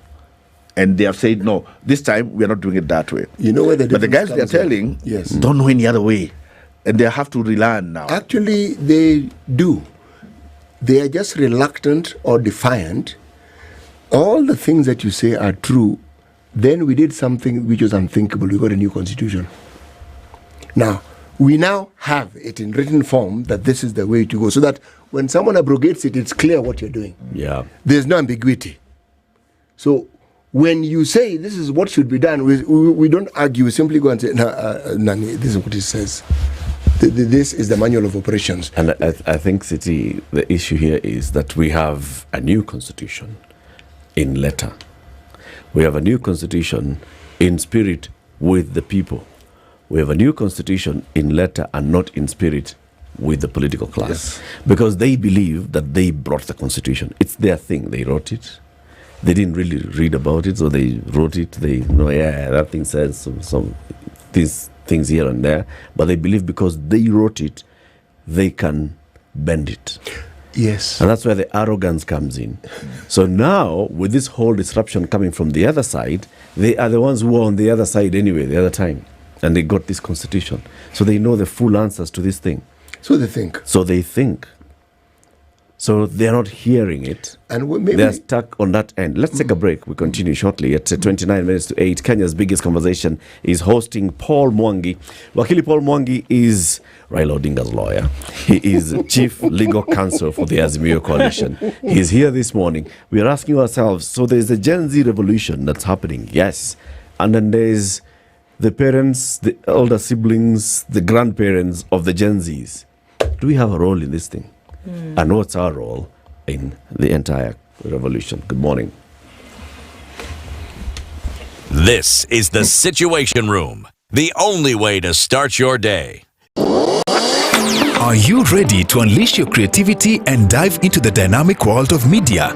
Then listen up. At Standard Talanta Academy, a collaboration between Talanta Institute and Standard Group, we are redefining the rules of the game. With our Media Mastery course, you'll embark on a journey that goes beyond the ordinary. From TV and film production, photography to digital journalism, our curriculum is designed to equip you with the skills needed to thrive in today's media landscape. But we are not just about theory, we are about action. Our hands-on approach means you will be creating, producing, and innovating from day one. And with Standard Group, home to KTN, Radio Maisha, Vibes Radio, SpiceFM, and the Standard newspaper, you'll have unparalleled access to industry expertise and real-world opportunities. So, if you're ready to turn your passion into profit, join us at Standard Talanta Academy and unlock your full potential. Visit www.talanta.ac.ke or call 0724 468 468 for more information. Standard Talanta Academy. Unleash creativity. Hi, nataka kuona doc. My child is unwell. Sure. Will you be paying cash or insurance? Cash. That will be 1,000 bob for registration and 2,500 for consultation. Okay, give me a moment. Wow, I don't think I have enough. Bro, si sort me na 1K. Nimepeleka mtoi hosi na niko short. Pole sana. Mtoi ni msiko wapi? Nitakushow baadaye. Niaje hiyo 1K? Aki sina kitu on me sai. Hujawahi consider health insurance? I've been planning to, but finances zimekuwa tight. Don't wait for the unexpected. With Jubilee Health Insurance, we mind your health for you. And you can rest assured knowing that you're covered for all life's twists and turns. From doctor visits to emergency treatments, chronic conditions, and even wellness checkups for your family, parents, and employees. Jubilee Health Insurance has you covered, and to top it up, they offer budget-friendly options to suit your pocket. To get covered, visit www.jubileeinsurance.co.ke or text the word HEALTH to 40643 today. Jubilee Health Insurance, your number one choice for all health insurance solutions. Live free. The weather with SpiceFM. Cloudy conditions in Nairobi, it's 13 degrees. We'll see highs of 23 and highs of 23 as well, and a mostly cloudy Nakuru at 15. It's 14 and sunny in Nyeri with highs of 21, and into Eldoret at 15, cloudy with highs of 20 and lows of 14. 23 and cloudy in Mombasa with highs of 29 and lows of 22. And we'll see lows of 24 in a mostly cloudy Malindi going to highs of 28. It's 21 and sunny in Kisumu with highs of 26, while at 18, Kakamega is sunny with highs of 23. Kampala is cloudy at 19 with highs of 25, and we're looking into a sunny Dar es Salaam at 21 with highs of 31. It's 9 degrees and clear in Johannesburg with highs of 21 and lows of 8, while Mogadishu, the sun is up on Monday at 26 going to highs of 29. It's cloudy in Addis Ababa at 14 with highs of 20, and we're looking into a cloudy Lagos at 24 and a cloudy Kinshasa at 20.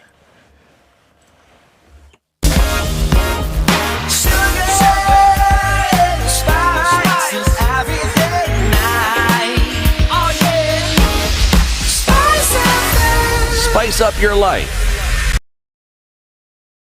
All right, still looking at traffic on the Thika Superhighway, and it's coming in heavy towards the Allsops Junction. And then as you go out towards Survey, there's bumper-to-bumper traffic through and through. It's busy on Kangunda Road, and we're also seeing a lot of busyness on the Eastern Bypass.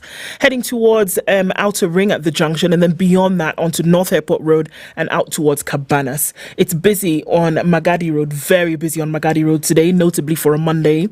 And we're getting out through towards Langata Road. Some of that traffic will go out towards the Southern Bypass. The rest of it then heading out towards the Nyeri Stadium roundabout, keeping an eye on things as you touch on Uhuru Highway all the way through to the CBD out towards Westlands. We are getting into traffic hour now proper for this Monday, and it looks like it's going to be a busy one. Let's keep our wits about and let us know what's going on where you are. SpiceFM KE on X, hashtag the Situation Room. Talk every morning. Spice up yourself.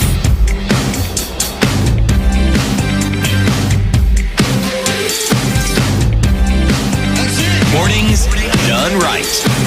94.4 Spice FM, Nairobi. Conversation continues on YouTube, on Facebook, on X, on TikTok, on KTN Home, and on the fastest growing radio station in Kenya, Spice FM. Our guest this morning is Paul Mwangi, Raila Odinga's lawyer. He's here to talk about the role of all generations in the ongoing protest. So Raila yesterday released a statement in the morning, and he said to the young, resilient generation of our nation, I'd like to address you this morning. I agree that justice must come first before any talks.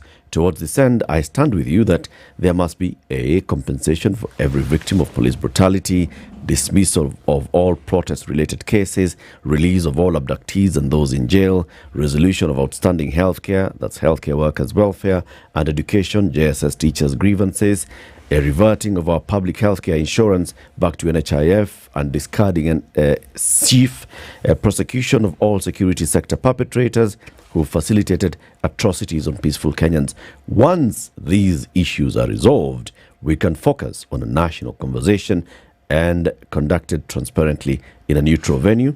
In my proposal, the representatives of this convention should come from various sectors, including the youth, government, religious leaders, healthcare professionals, lawyers, and teachers. We must come together to discuss national and constitutional critical issues touching on good governance, skyrocketing cost of living, eradicating tribalism, fighting corruption, debt and fiscal management. To the young people of Kenya, you all must know that I am deeply moved by your dedication to the cause, and I believe a structured dialogue will bring the reforms you are fighting for and safeguard Kenya for your future. He released this statement yesterday about 10:20 a.m. and the response on X was all just telling him, boss, what are you now telling us? Were you saying talks? Now you're saying, you're still saying talks, but you're quoting it with other things. You've seen, of course, you're on X, you're active on X, Paul. Yes. You've seen the responses. Yes, yeah. I have. What do you think the Gen Zs and others who have commented are saying? First, as I said, none of us got this memo. The whole society was taken in. The way Gen Z has come with this, the way they think, the way they do their things, I don't think it's anything anybody would have anticipated. We got a peak view of it from Wasingishu when they were complaining about the scholarship. Yep. But everybody's adjusting at their own time. Along the way, we are beginning to understand that we are going, first, that this is their fight. And they're not asking us to guide them. I mean, to lead them. They are saying, we have our program, we have our demands, and we have our vision. And that's what we want to implement. And to me, we have, as older generations, we have 4 roles to play in this. The first role is that we need to understand. And when I say we need to understand, we need to understand the who and the why. We need to understand who is Gen Z, because sometimes they are being painted as if there were some guys who came from Uganda, some refugees from South Sudan. We need to understand that Gen Z is part of this society. They are either your younger brothers, or they're your nephews, or they're your children, or they're your grandchildren. And that when you see them on the streets, they're coming from our homes to go to that street. They're not coming in from some refugee camp. So first we need to understand who these are. Then we need to understand why they are doing this. And that we need to listen and know what their frustrations are and what they can see, the kind of future that they want to live in, why they cannot see it in the current circumstances. That is a question of understanding. The second thing that we need to do is that we need to support. And by support, first, majorly moral support. And we must refuse to be railroaded into this societal condemnation of Gen Z, which the government is trying to do. And we need to tell them that we understand where they are. We need to give them the moral support for it. And as I said, they're all coming from our houses. They will need your support. They will need money to take the tax. They need money to buy their water. They need money to buy flags. They need money to treat each other. And they must feel that we are there supporting them. The third thing that we must do is that we must protect. We must remember that these are our children, our younger brothers. So we must be able to tell the regime that these are not strangers. These are our relatives. These are our children. And we will not countenance them being dealt with as if they're enemies. Yeah. I felt very sorry that a lady did not see her son for almost a month, and that she was all over talking about it, asking people to help her. And I didn't feel like at least those who are her age mates, those who are her co-parents, I didn't feel we responded to her. Only for her child and everybody thought the child must be dead. And just for the child to come up almost a month later. So I think we need to be more protective towards Gen Z. And then lastly, we must be there to guide. It might not be now, but the time will come. We know we've lived here. They have never dealt with a state. We have dealt with the state. We know how it was. So at some point they will need guidance. Yeah. And we need to tell them, these guys go here, this is what they do, if you go there.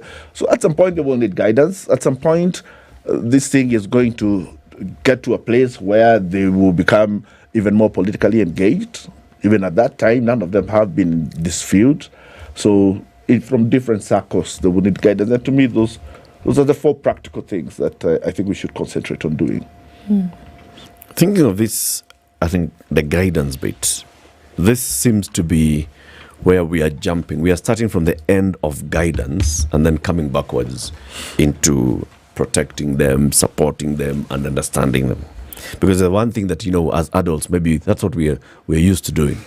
The first thing that you want to see is when you see your child doing something, you want to tell them, okay, so do it this way, do it the other way, before you even ask, what exactly do you want to do? What do you want to achieve? Before you understand what they are up to, you look at them and you assume that you can see what they're up to. Because, I'm the adult. Yeah, I know everything, right? Maybe that's a mistake we're making. In practical terms, we are starting at the guidance point before we even go to understanding and supporting. But even at the guidance point, we guide children. It is at the stage of Gen Z that they fight back. And even in our homes, there's an age where your children get, and you stop the guiding, and you leave them alone. You don't shake, you don't run away, but you are always there because you know something can go terribly wrong here. So you're always on standby. But we've learned that when you're dealing with this age group, even in your own home, that they are coming out into the spaces. They want to take control, and we allow them. And you cannot keep holding their hand and they say, okay, fine, it's your do. Go along with it. But at some point, maybe when they will need you, you make sure you're always hanging around somewhere on the sidelines to be of assistance. You know what I find strange is how it is that we have never cultured ourselves into asking younger people what help they would actually like. We assume we know what they like because we all take our cue from our backgrounds and from our own experiences and from our own childhood, so to speak. And yet we forget that the manner in which we brought up our children is not quite the way we were brought up. So their understanding of the world is definitely different from our understanding of the world. And then there is the age in which we live. It's called the communication age. Now that changes everything. Where previously, the greater influence in our lives was our parents and those who lived around us and our relatives, they have the whole world to influence them. Simply because of the communication age. So the voices they listen to, your voice has serious competition. And your voice is when they're at home. Most of the time, the voices they listen to are not your voice. They probably listen to it when they're much younger. But at this age, the voices that they are likely to move towards have very little to do with you as a grown-up, as an older person, even as an older brother.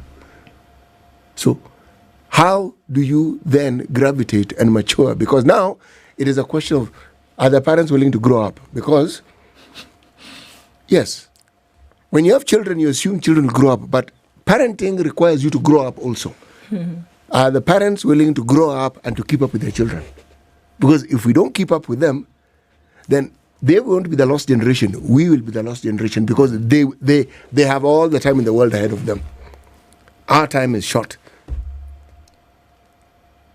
So when we talk of Gen Z and we talk of what they're doing, are we willing to understand them on their terms? Not on our terms, not with our reference point. Are we? Okay, let's start with our leaders. Those guys. Yeah, that was going to be my question actually, because if we're saying that there needs to be some kind of support even from the leadership that is currently existing, what do we see now? That there's lots of horse trading going on right now, because there's a possibility that a new cabinet will be formed and that their names will be included in it. So if we're talking about support for a current movement, and on this other side we see that folks are trying to form another government, where is that support? That everybody suddenly now is interested in making sure that their name is on the list for those that will be floated then for vetting in Parliament to form part of the cabinet. And one of the things that we heard before is that no, absolutely not. Anybody who has soiled hands should not make part of the government. It doesn't matter which side of the political divide you're being drawn from. But how does that look like in terms of support if the very leadership that we speak of today, number one, half of them are hiding. I don't know where they're hiding because they're afraid to be called out. Others don't know the left from the right because, yes, they do have soiled hands and they're not sure. Others want to make sure that political expediency is front and center of anything that they do. So where is that support from leadership today? Where are the leaders who are asking or insisting that the Constitution be implemented, or that are insisting that corruption be a thing of the past, or that are insisting that the president actually does the right thing? Where are they? Look, we need our politicians to stop being politicians for a while and start being parents. We need the president to stop being president for a while and start being a father, and start listening to this generation, not as their president, but as a father. To care for them as a father, to protect them as a father. And then the picture will be different to him. But if you start treating them as if they're a political party, because that's now, we've now started treating them from a political perspective rather than from a social perspective.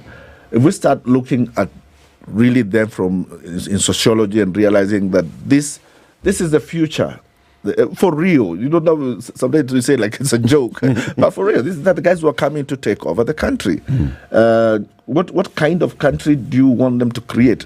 Even for the work that you do today, if you, why spend all the time putting all these things and somebody will come and trash it? It's like building empires, economic empires, and then your kids are not interested. Yeah, they'll just come and ruin it. So that's why I say the perspectives with which the politicians are handling this needs to change, and it needs to be more sociological than political. I actually feel that the president needs to continue being president, but it needs to change his politics. The opposition leader needs to continue being who he is, but he needs to change the politics. Because if they change the politics, they're used to adversarial politics, where if you hear any kind of political clamor or noise, you know it's coming from the other person who is opposing you, and what they're after is to dislodge you from the position that you're in. If they stop doing that and they just look at the Constitution and say, we're actually being told that what we are doing is implementing the Constitution, and we have not been truthful in implementing the Constitution in the last 14 years. And now are being called to order and being told, here is the Constitution, implement it. Then maybe they start seeing things differently. Because the danger of seeing these things as, it's my children speaking, they still have that mentality. It's the kids who are speaking. So they'll talk, and then I'll still come and tell them, so this is how we're going to do, okay? So you've talked. You want to change this school from this school to the other school? Okay, yeah. So this is what's going to happen. You're going back to that school. Because school fees, because distance, because delinquency, because this and the other. And I'll have a reason why you must go to this school. The different perspective now is the generation that you're dealing with. And then when I say that, like the way the president talked yesterday, no parent of a Gen Z can say that to his kids. You can't. You're not going to... Not anymore. Not anymore. You cannot stand up to your 25-year-old son or 25-year-old daughter and tell something, enough is enough. Tell your dad. Really. they cannot even understand how you can. So that's why I'm saying that that's political talk. And that's not going to work. And you must understand that when they're asking these things, they're not asking these things so that they come and take over leadership from you. And that they're not a political party. Yeah. They just want a different way of doing things, and for them. Because look at, for instance, the question, issues of accountability because loans are being taken. Yeah. These loans mature in about 10 years. We will not be paying those loans. Many of us will be largely out of being economically productive. The people who are clamoring now, this is the time they're going to be 36, going 40. Yep. They are the ones who are going to pay these loans. They're the ones who are going to have to be taxed to pay these loans. So it is their concern if we are taking loans that they are going to come and pay and they do not know what those loans are doing for them now. I also think, and I'm not putting you on the spot here because you are senior counsel for Azimio, you speak very closely with Raila, but I looked at this statement and I still feel that it's still piecemeal response. And this is what I mean. So, for example, when you say the first things that we need to deal with is compensation of every victim of police brutality, yes. Dismissal of protest-related cases, yes. Release of those who have been who are in jail, of those who've been abducted, yes. Resolution of outstanding healthcare. That's intern doctors go to school. Go for internship. JS teachers who are clamoring for permanent and pensionable terms, get them. Prosecution of all security sector perspectives, perpetrators, yes. But then there's a bigger issue, Paul, and you've talked about it here for the last 1 hour. The bigger issue that is being pushed for here is greater accountability, and the issue of public participation, and the issue of openness and an open governance system. And these are things that can be done in one morning. I don't think these are the issues that people are clamoring for today. They did not go to the streets so that they say we released those who were arrested yesterday. They went to the streets saying we want better transparency. We want a government that's responsive to the people. We want to know if you have rejected the finance bill and there's a supplementary budget for that's cutting government expenditure. We want to see where are you cutting this expenditure. We want you to cut back on your budget. We want you to tell us how you're forming the next government. Keep us aware. We want to be involved. We want to. That's it. It is not about releasing those who've been. If those ones are released today, then tomorrow we can go and start having the bombers talks. No. I don't take what Raila said to be that he was rapporteuring the conversations. And therefore we say, that's wrong rapporteuring because you didn't capture everything. That was his contribution to the conversation. It did not remove anything from the table. What's on the table is already on the table. He added other things to that conversation. He did not add them by way of rapporteuring. So I do not think we should take his words as if they meant that there are things that should be ignored or that should be removed from the table. That was his contribution to the conversation. You know, the Latin America, in the era of dictatorships in that particular continent, was marked by brutality that was almost unparalleled. The things that those dictators did, I want to think of Argentina, talking about the 70s and the 80s and the things that happened there and the atrocities. It was 1974 to around 1980, 84 there. 22 to 30,000 people were either killed or disappeared. And it was assumed that even as new governments came in, the status quo was more or less the same. There were tokenisms. In 2024, people who are then old men, you're talking about a generation. I've jumped to 2024. Okay. Children whose parents disappeared or were killed in that period were now adults. They were grown-ups. 11 individuals were given life sentences for crimes committed in that era. Among them, there were policemen, politicians. They were still alive. Point to note, people who are doing things now and think they're protected by the state, this regime will end, another one will come in, newer people, younger people will come into power, and they'll revisit these things. People assume that you get away with these things. You never do. You only imagine that you do. Because if you have a constitution, and it is clear what it states, when you go against it, it is also clear. Now, you may try to cover up, you may even try to water down the constitution, but we're already seeing signs of it where the judiciary actually stands up and says, actually, this is wrong. You're not going to do this. Stop this. I don't know how many times we have to miss opportunities for those in political leadership to understand that the time when you could just plunder the state as you saw fit, that era has ended. I don't know why they can't see it. So when people who are even in the opposition seem to be clamoring to be ministers, it tells me that politicians who are of that era haven't changed at all. Not one iota. They are exactly where they were. They still believe that political power has to do with how much or an opportunity for you to plunder as much as you can. Now, these younger people who are our children, our younger brothers, our nephews, nieces, they have seen this because they've grown up in a house and they're saying, we don't want this anymore. This is it, enough. They've understood it is their resources, it is their well-being, it is their future which is being plundered. They've figured it out. And we figured it out, but we were quiet. And in our quietness, we became complacent. So we joined the merry wagon. And what we did was we just lowered the threshold for corruption. We accepted this one is okay corruption, this one is not very okay corruption.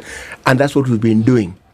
Now, this government doesn't seem to understand whatever has built up over many generations, people have reached here. And unfortunately, they will not get away with it. They think they will. They won't. It's a day of reckoning. It's here. I mean, I don't know why they can't see it. It's actually here. And it's beckoning us and it's telling us, why don't we change? Change by its very nature will overwhelm you if you don't embrace it. Let me tell you one admirable thing that is with the Gen Z generation. A friend of mine has a child, is a lawyer, who wanted to consult on something, so they came and asked. And then so they were telling the child, oh, by the way, and if you need more, I'm available. And they said, no, I don't want I don't want to think like you. They say, we have our own lawyers. Wow. So please keep away.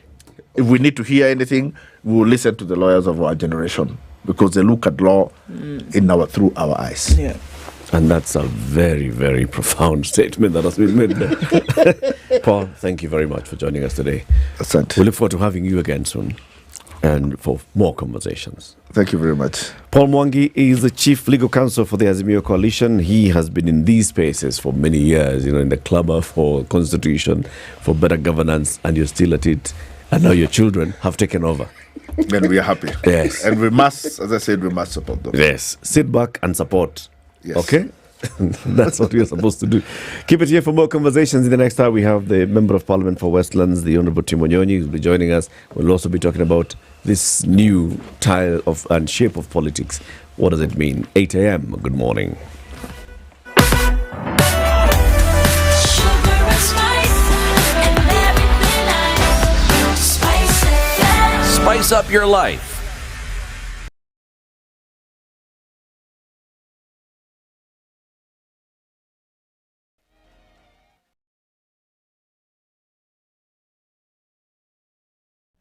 This is the news wire. I'm Leah Ubaga. ODM party chairman John Mbadi now says that he has no confidence in Wiper leader Kalonzo Musyoka defending the need for talks with President William Ruto. Mbadi has also criticized retired President Uhuru Kenyatta, who says he had a clear opportunity to help ODM leader Raila Odinga to become president, but he failed. I am saying it here affirmatively. I am not persuaded that Kalonzo is taking us anywhere. And I'm not persuaded that Uhuru means well for us now. If he wanted to give us leadership, he would have given us leadership. In 2022, some of us today, we would be cabinet ministers. I would not be a nominated member of parliament. You are telling us that now it's when Uhuru has a solution, has the key to take us to State House. When he was at State House, he handed over key to someone else. Now you are cheating us. Nominated MP Mbadi has also strongly disagreed with some leaders within ODM, including Siaya Governor James Orengo, who's opposed to dialogue. Orengo has publicly rejected the talks, terming them as a betrayal to the protesting Gen Z. One of the problems that the young people have with us as political class is that we are opportunistic. They are the ones who set the agenda. They are the ones who got the cabinet to go. They are the ones who made the finance bill go. But we are the first to look for jobs. That cannot work. He further said that these statements come at a time when President William Ruto has indicated that he'll stop at nothing to appease the Gen Z youth who blame him for ignoring their call for dialogue. Walisema tusipitishe finance bill. Mimi nimewacha finance bill. Nikawaita wakanasema hawataki kuja kuzungumza na mimi. Wakaniambia niende huko kwa X. Mimi nikaenda kwa X. Wakatoroka huko hawakukweko. Wakaniambia tuitishe mazungumzo. Nimeitisha mazungumzo, wamekataa. As leaders across the country continue to express mixed reactions towards the cabinet reshuffle, religious leaders in the country have criticized President William Ruto's move to reinstate dismissed ministers led by Anglican Archbishop Charles Onginjo. They questioned why leaders with poor performance were reinstated. Are the same people whom people have been crying about. It's as if the president is telling us that all we have been saying and doing are nonsense, and therefore he is appreciating that Kithure Kindiki did a good job by presiding over the massacre of the children of Kenya. And Catholic Archdiocese Bishop Cleophas Osese, on his part, pleaded with youth to hold the demos planned for tomorrow and consider giving dialogue a chance. Let us not forget that if the country disintegrates, the yoke on ordinary Kenyans will be heavy and life will be harder than ever before. Time has come to engage more strategically and refrain from brute force that can erode the well-intended peaceful protests. Elsewhere, in Bakassi Central MP Benjamin Benjandok has asked the National Assembly to prioritize the views of the people when approving the President's cabinet list. Wakati tunaweka hawa ministers kwa ratiri, lazima tuangalie wenye hawana kiburi, wenye wanakuja kusavu wananchi, wenye hawatakuja kutapikia wananchi, wenye wataheshimu kila mmoja wetu. Kwa hivyo mimi kama mjumbe wa Embakasi Central, mimi na kuhakikishia wakifika bunge wenye wamekuwa na kiburi, mimi sipitishi. So far, only 11 cabinet nominees have been announced, with the remaining list anticipated for release this week. Rains will increase across the country from next week, except in Western Kenya and the coast. The drier than usual weather will continue across most parts of Kenya to October, making the country warmer than usual. Kenya normally goes dry in August, which always allows farmers to harvest the food crops planted in March or April. However, Western Kenya will continue to receive rains. That's the News Wire. I'm Leah Ubaga.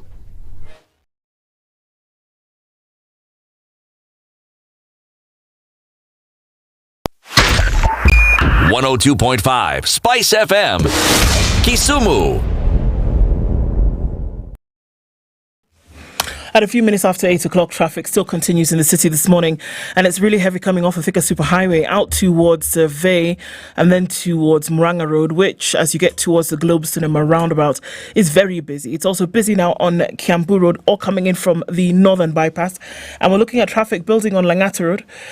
Beyond that, we saw some traffic coming off heavy on Magadi Road and touching on Langata Road to get through towards the Nyeri Stadium roundabout, and it continues for some time. Landys Road is also busy. We're looking at it in and outbound traffic as you get towards Kamkunji at the roundabout through towards Haile Selassie. Traffic coming in from Gong Road also then makes this, a lot more fun. All right, we are in traffic hour. It's a Monday morning. It's busy. Let's see what happens as we get through it. Don't forget to talk to us on SpiceFM KE on X. # The Situation Room.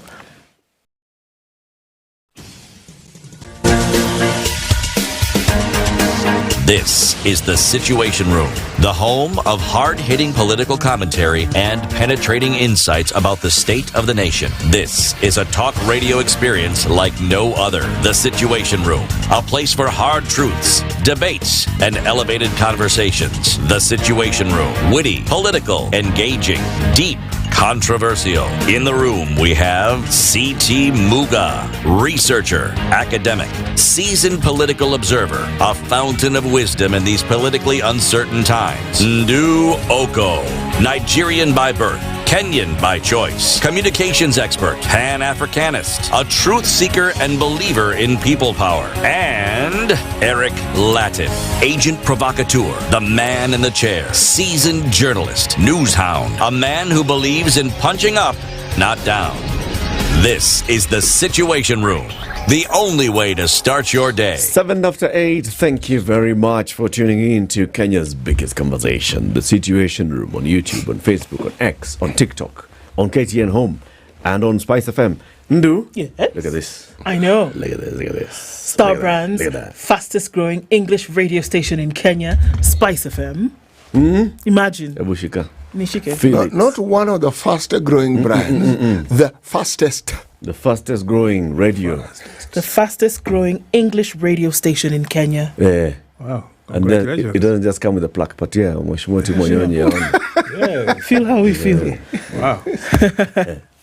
This is really good. And on top of that. Done. And you have been very consistent in your presentation. Thank you. You are one of the best. In fact, you are the best. Yes. Because you said that. Yes. That's the reason why we are the fastest growing. It's because of people like you who tune in and listen to us every day. And City, onyesha kikombe. Hii kikombe ya kifahari. Wow. Yeah. Yes. Surely. It's very, very, very nice. It just shows what you are made of. Thank you. Indeed. You are made of steel. This is a special dedication to all our listeners, those who have been listening to us for the last 4 years since we first went on air as Spice FM. And you have consistently tuned in to The Situation Room, to Sugar and Spice with Yolanda, to Spice Drive with Quach, even to the weekend shows, because we have weekend shows with Jimmy Gathu, the Jimmy Gathu live on Saturday, and all the shows that we've had here. Thank you very much. It's for that reason that, of course, we're being recognized as the fastest growing radio in the Republic of Kenya. Hii mambo ya English ni kuongeza tu English. Okay, it's the fastest growing English. No, it's just fastest growing radio in Kenya. Yes. Thank you very much to you all. Mheshimiwa Timanyonyi, MP for Westlands, is our next guest. Good morning. Good morning. Good morning, Ragged. How have you been? Good. I've been good. Very good. Good. A lot of heat, but there's one of the old songs I used to listen to by a group called Mangeleba. Nasema kichiko cha jikoni hakiokopi moto. Kijiko cha jikoni hakiogopi moto. Ndu? Yes. Translate. Oh my gosh. Let me put me on the spot. Everything disappears. Just try. There's kitchen and there's a spoon in there somewhere. That's right. And there's fire. And there's fire. Heat or something. That's very good. You got it. That's it? That's it. Congratulations. Thank you. I don't even know what I've said, but all right. Spoon, heat, kitchen. Kitchen in the fire has a spoon. Voila. And there is no fear. The fear is gone.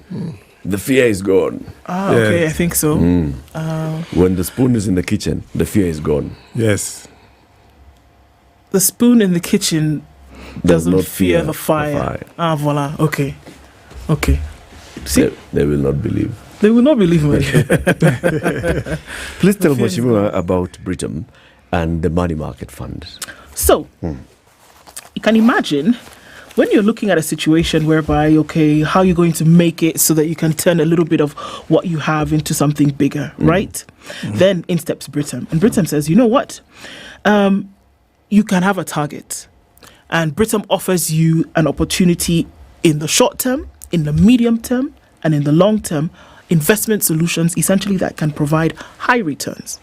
So, why then would you leave your money sitting idle when it can actually be put somewhere that it can grow for you? And the money market fund with Britain just does just this. So there's a money market fund and there's something called the Smart Yield, Britain Smart Yield. And you can actually basically watch your money grow. So this business of putting your money under the mattress and inside the pillowcase and under the bed is a thing of the past, because Britain says you have an exciting opportunity. You open an account with Britain, send a screenshot of the proof of the account, and then you stand a chance to actually win some money just because you did this. So you can watch your money grow at the same time, win a little bit of something for your investments for the future with Britain. Okay. Kabisa. City?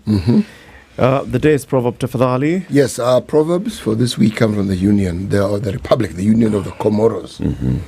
A slippery person is not a king. A slippery person is not a king. Tim, what's your interpretation of this? Wow. A slippery person is not a king. A king. Wow. I look at it this way, that for you to rise and sit on a throne, you must be a man of or a woman of character. If you are a man of loose morals, you can never rise and preside over any nation or group of people. Because people must have confidence in you that you are a person who can lead them somewhere. Maybe I get it wrong, but that's how I look at it. You never get it wrong in Proverbs. No, you don't. You don't. It's your interpretation. Yes. And it's a good interpretation. Okay. Yes. It's a good. It makes sense. It makes sense. Yes. If you're somebody who is wishy-washy when it comes to morals, chapter 6 of the It applies to you. It applies to you. You cannot be a leader. A lot's happening in the country, Jim. Yeah. Like when you walked in, we said Karibu to the new Kenya, because this is the new Kenya. Yes. But this is what we see when we sit here. This is what we hear from the people who listen, people who are out in the streets, the Gen Zs, the millennials, the Gen Xers, and the others who are all supporting this movement. It doesn't appear to be the same thing for the political leaders. There's like the traditional politician is not seeing what this whole thing is all about. You know, in my mother tongue, we have a word called pie pie. Pie pie means very hot. It is very hot. It's called pie pie. So anybody who is sitting and pretending that is not feeling the heat, then he must be living in a fool's paradise. Because what is going on, even if you are living in pretending that you are not feeling the heat, it is actually very, very uncomfortable. And, the ground is shifting very quickly. You can go back. you can listen to many of my colleagues. They'll tell you, ever since things started, they have never set a foot in their constituency because things are different. Yeah, they are very different. When you go there, people now either ask you questions or even chase you away. Like our colleagues who voted yes for that bill, most of them are having it really rough. I have no problem with my constituency because I did not betray them. But I know it is actually very, very, very, very hot out there. And then what we are hearing now from many of them is what we have been hearing from the top levels of our politics. Yes. That the issue about the finance bill was a long time ago. Okay? Now we are just seeing something that is being sponsored and being pushed to change the politics of this country. You know, or to subvert our constitution. Yeah. There is sometimes, you know, when an idea whose time has come, you can never wish it away. And if our President Ruto today, I will listen and listen very carefully what is going on. And then not become reactive. He should now engage this Gen Z generation and listen to them. The issues they are raising are very good issues. There are things that most of us, maybe we are afraid to say it openly, but they are saying it the way it is. They are just putting it point blank.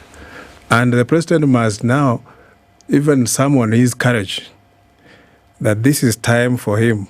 An opportunity has come that he can actually change the landscape, the political landscape of this country, if he sees the moment, or if he listens and go by what these children are, these young fellows are asking.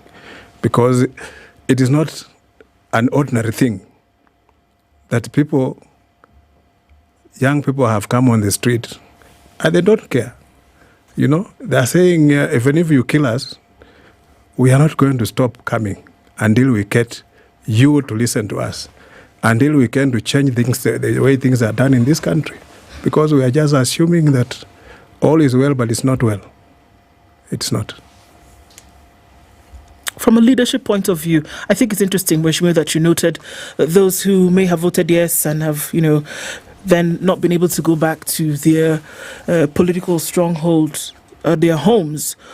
What do they think about this situation, about the current way of things in which accountability is being demanded for? Because it's interesting, accountability is being demanded for across board, from the top to the bottom.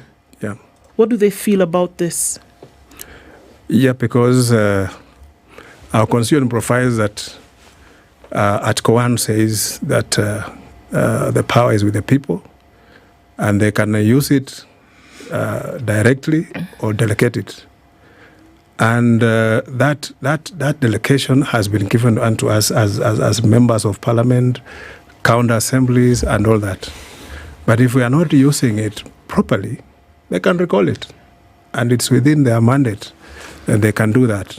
So if you are a member of parliament or you are a member of county assembly or whichever position you hold, elective position, and you are not listening to your electorate, those are your bosses, then you are not representing them, because that is one of the core value function of a member of parliament or a member of a county assembly, that we represent the people at the level they have sent us. So if that goes wrong, then the people you represent, they can decide that we are taking back our mandate. And then for you, it means that now you have to go back and either seek fresh mandate or apologize and seek for, whether they'll listen to you again or not. So it is time for us to start re-examining ourselves from inside out, because things are not working the way we thought they will. Right now, even as we speak, we have been, since the Gen Z raided parliament, we have been out of parliament since that time. We are going back tomorrow. We don't know how it look like. when we go back to that house.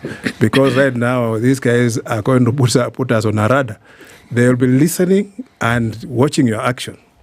That whatever you do is actually being mirrored by somebody. Do you think it's a good thing that that's finally happening? It's not happened in this manner before. Do you think it's a good thing that now that there are people who are watching what elected representatives then are going to do and say, okay, they need to actually hold us to account? Is that a good thing? I think it is a very good thing. That most of the time we have refused to account for actions. We have refused to account for even resources put before us to use in a particular way. And when we are put to task, people become very arrogant and sometimes refuse even to acknowledge that something is not working. Because normally when you are put in a position of authority or influence, you are supposed to influence certain things. You are supposed to influence maybe change and bring development within that area. You are supposed to influence some things happening in your area of your jurisdiction of representation. But if that is not happening, then the people have got the right to ask you. This thing called citizen participation. Sometimes when you want to do projects, for example, we have CDF in the constituencies. If I want to implement a project, we have to hold a public baraza with the people within that locality and ask them, we want to build a chief's office here. Is that a priority for us, or is there anything else that we want to do? And if the people say they don't want that, or you want to build a police station, then you have to come up with something else, or they propose something that is more in need in that place than what you want to do. So this participation is something that we must always be very alive to, because that is something that has been missing, is a missing link. And whatever that has happened in our country, what the Gen Z have done, they have just made some things start working. Because I don't imagine that there could be anybody who will have met President Ruto become, right now, he's even tongue-tied. He does not speak as fluent as he used to. Because these fellows have put him on task. They are asking questions, and the questions they're asking are actually something that has been going wrong for a very long time. And now they're calling for a check. We are here now to provide the check. If the people we put in place to oversight you or to check you have no power to check, then we are doing it directly. We even described this topic today to be like the Gen Z expectations and the Gen Z way of doing things versus the traditional politics and the traditional way of leaders responding to issues, right? So let's start with the tradition. What we're used to seeing are leaders such as yourself, members of parliament, those in the governors, MCAs, coming to the people and presenting what they think the issues of the people are at campaign stage, getting elected, getting into office. And then you're getting into office, now you become the leader. You come and tell the people, this is what we are doing and this is why we are doing it. We are going to put up a police station here. Few, like yourself, will have the public baraza and say, would you like to have a police station? But many will be like, we want to put a police station here, sababu kumekuwa na uhalifu hapa. Na tunataka tuweke police station hapa. And they pretend that they have listened to the people. Many times when now people come out to strongly object, the politician will say, these guys have been sent by the other guy who I defeated in the last election. He is not accepting that I defeated him, and that's why I am the one in office today, and I'm the one who's going to influence the erection of a police station here. Money has been poured. Gen Z are saying a different kind of thing. Now, Tim, do you think that it is possible, it is easy to understand this new Gen Z way of communication? For example, tomorrow you're back in Parliament. One of the things that you expect tomorrow in Parliament is a report by the Budget and Appropriations Committee on the supplementary budget. Okay? Do you have an idea what the people of Westlands would like to see in the appropriations budget? Yeah, because tomorrow, if you went there and there was a decision that's made to adopt the report of the Budget and Appropriations Committee, do you know whether your people support it or not? It is not difficult. It is difficult to know because sometimes, even though these things are found on the Parliamentary Facebook, any website, but how many people can access that? How many people even know that there's a Parliamentary website and the Parliamentary business is posted there? Some, even as members of Parliament, sometimes these things we read when we are already in the chambers, that this is what is coming up.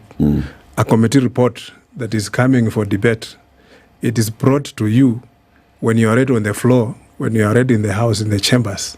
So you will have to peruse it very quickly, make up your mind, and then debate about that. So, and sometimes now, it's just out of your conscience that you feel that, is this what the people want, or is this what I've been sent to do? And then you realize that actually you may be misrepresenting people. You may be offering your own personal opinion and not what the larger public will be thinking about. The people of Westlands might be saying that the Kangemi preach. This preach has been standing there for many years now. And I have brought this issue in Parliament several times. I've gone to the minister, but still, they're saying they don't have money. And this bridge has become a very dangerous place because it actually disconnects the sides of this side of the highway and this other side. So people from Loresho will not cross over to Kangemi. They have to take a long route to go to Kangemi. And to me, the people of Kangemi, that's a priority, that bridge must be done. And if that is not done, then something is not going right. And they'll keep on asking that thing until the government listens to them. And the issue of telling us that there are no funds, that is neither here or there. Because when they started doing that project, there were funds. And the funds were there to do and complete the project. So what happened? Did somebody divert the money, or what happened? So then that's what I was asking. Sometimes it's difficult to know what the demands are. Yes. And right now, the demands are live, right? Yes. If you listen to what the president was saying yesterday, so they agitated against the finance bill. I first amended, then I heard them saying, no, don't amend, reject. So I said, okay, I'm not going to sign it. So I didn't sign it. Then I heard change the government. So I dissolved the cabinet. So I had, at some point, I need to know what am I dealing with. There are too many conversations happening at the same time that I am not even sure what do you want me to address. Well, is it unfair to expect the president to actually address all these issues when it's not clear what exactly the issues are? Or are there issues that the president is just choosing not to address? There are issues, but they're just making it look like the president to understand that there are many issues. They are not just two. It's not just about the finance bill. There are many underlying issues that they must be brought on the table. And the more he listens, and he said he went to the experts and they disappeared on him. Because I think they were feeling that the president is not being honest with them. And that's why they didn't want to engage him. Because they are saying what they have asked is quite out there in black and white. Why doesn't he just take up and act on those issues? Not selectively, but, take it up and say, this one we are doing now, this one we shall do it some other. You must give some roadmap where you want to go with those issues. But when you start now talking in tongues, then they will tell you that, my friend, you are becoming clever and we shall deal with you. Then before you took the break, going with that same trajectory, people want this parliament disbanded. And why are you still in parliament? Why don't all of you just go home and say, you know what, there's clearly people entered Parliament to express their displeasure with the 13th Parliament. Yes. Why don't we all go home? And we are saying that there's no problem dissolving Parliament. We can all go home and let it be the whole chain, running from the executive down to the county assemblies, because we are all representing people. And at every level, there's a book called 360, a decree leadership. So at every level of leadership, there's somebody responsible for something. So if at that level there's a dysfunction, then that level must collapse. And everybody must take responsibility. It is not just Parliament, but all this chain going downwards. If you go to the counties, we have the executive, the governor, and then the assemblies down like that. So you dissolve Parliament, dissolve the county assemblies, let the president also take up the and go back to the people and seek fresh mandate. Many people have billed you as an honest, forthright leader of the people, one who listens.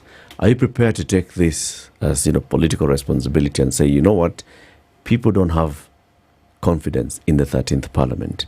I'm a member of the 13th Parliament. It's been soiled. I will step aside and seek a fresh mandate from the people of Westlands. If they want me back here, I come back. But I come back with a clean conscience that they did not have a problem with Tim Wanyonyi. They had a problem with the others. Yes. Can you resign? I'm ready to take that walk. I am ready to take that walk because I have served in the past 2 parliaments. And this is one parliament that is so indecisive that the people who sit in this parliament, some of them are just voting robots or whatever you call them, because they come only the time when they are calling for the vote. They have no idea what has been debated. They have not read anything, but because they reach and then the whip of that side tells them, we are voting yes. And they just vote yes and leave.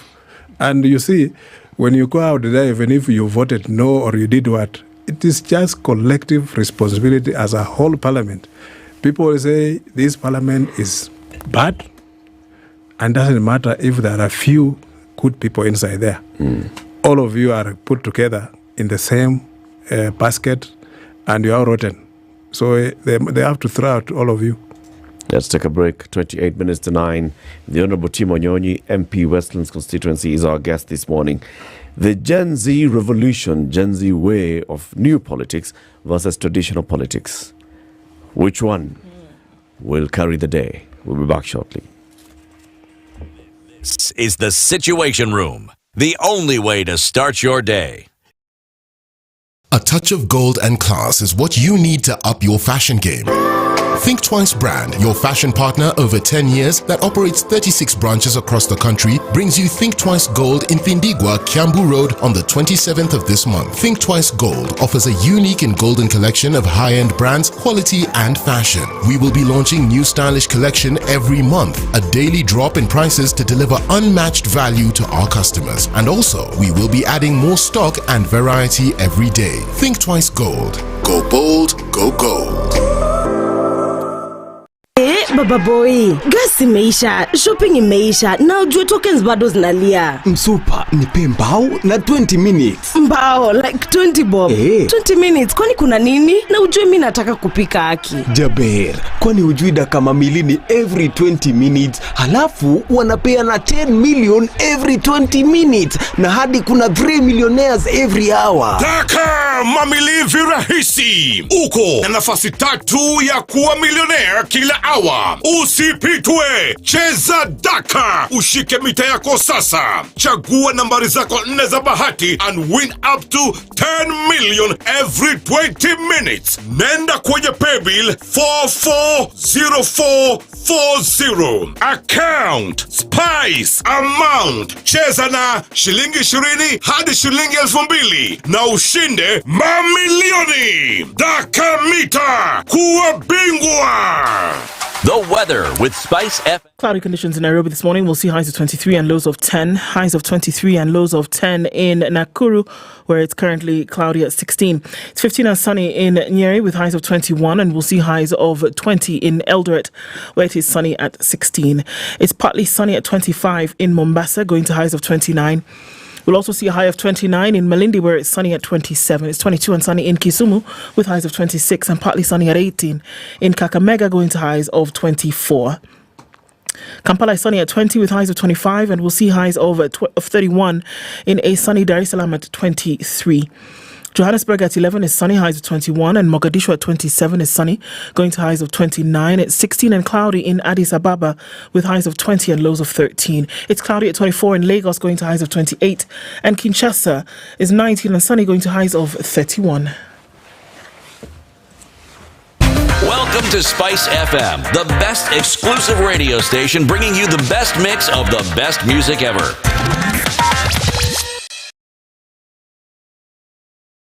It continues this Monday morning, still pretty heavy on the Thika Superhighway. As you come in from Survey, I think the traffic before that has more or less reduced to the Survey area and then out towards Pangani. Slows down again as you get towards the Globe Cinema roundabout. And we're seeing some traffic then on Kiambu Road as you're heading to Muthaiga Square. It's busy on Landis out towards Kamkunji, and a little bit of that on Aerodrome Road heading towards Uhuru Highway through into the city. The Eastern Bypass is traffic proper this morning, going towards Cabanas out from North Airport Road, and we're seeing still some heavy traffic. Then touching on Outer Ring. Let's see what happens as we get to the top of the hour. SpiceFM KE on X, hashtag the Situation Room. Talk every morning. Spice up yourself.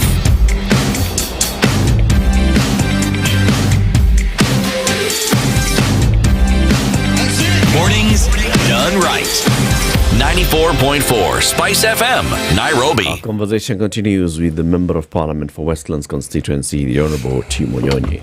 So, the protests, according to what we are being told, are going to continue tomorrow, and there's a lot of underlying conversations around what happens with good governance, what happens with issues of accountability and corruption. Again, like we said, from top to bottom, what the desire would be at the end of the day is that there is good governance, citizen-centric governance, and that the primary stakeholder, which is the citizen, be involved or made aware of what is happening in a transparent manner. From an executive point of view, is this too much to ask? It is not too much to ask, because as a leader, you are responsible for every action you take. And every decision you make, it is about the people. And if there are no people, then you will not be in that position. So you must listen, because this is a delicate position.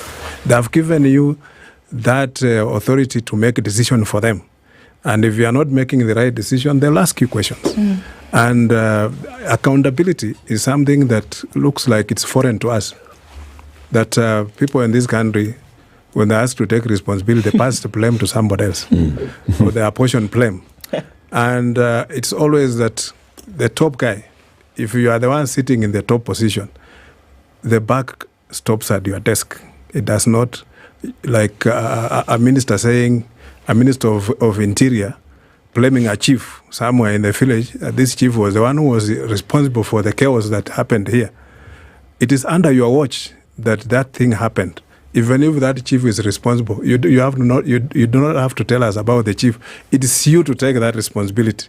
If a minister of finance, something has happened, a scandal has come in his target, he cannot blame some small officer at the treasury, but the minister must take responsibility. So this is something that looks foreign to us, but is something that somewhere else in other jurisdictions.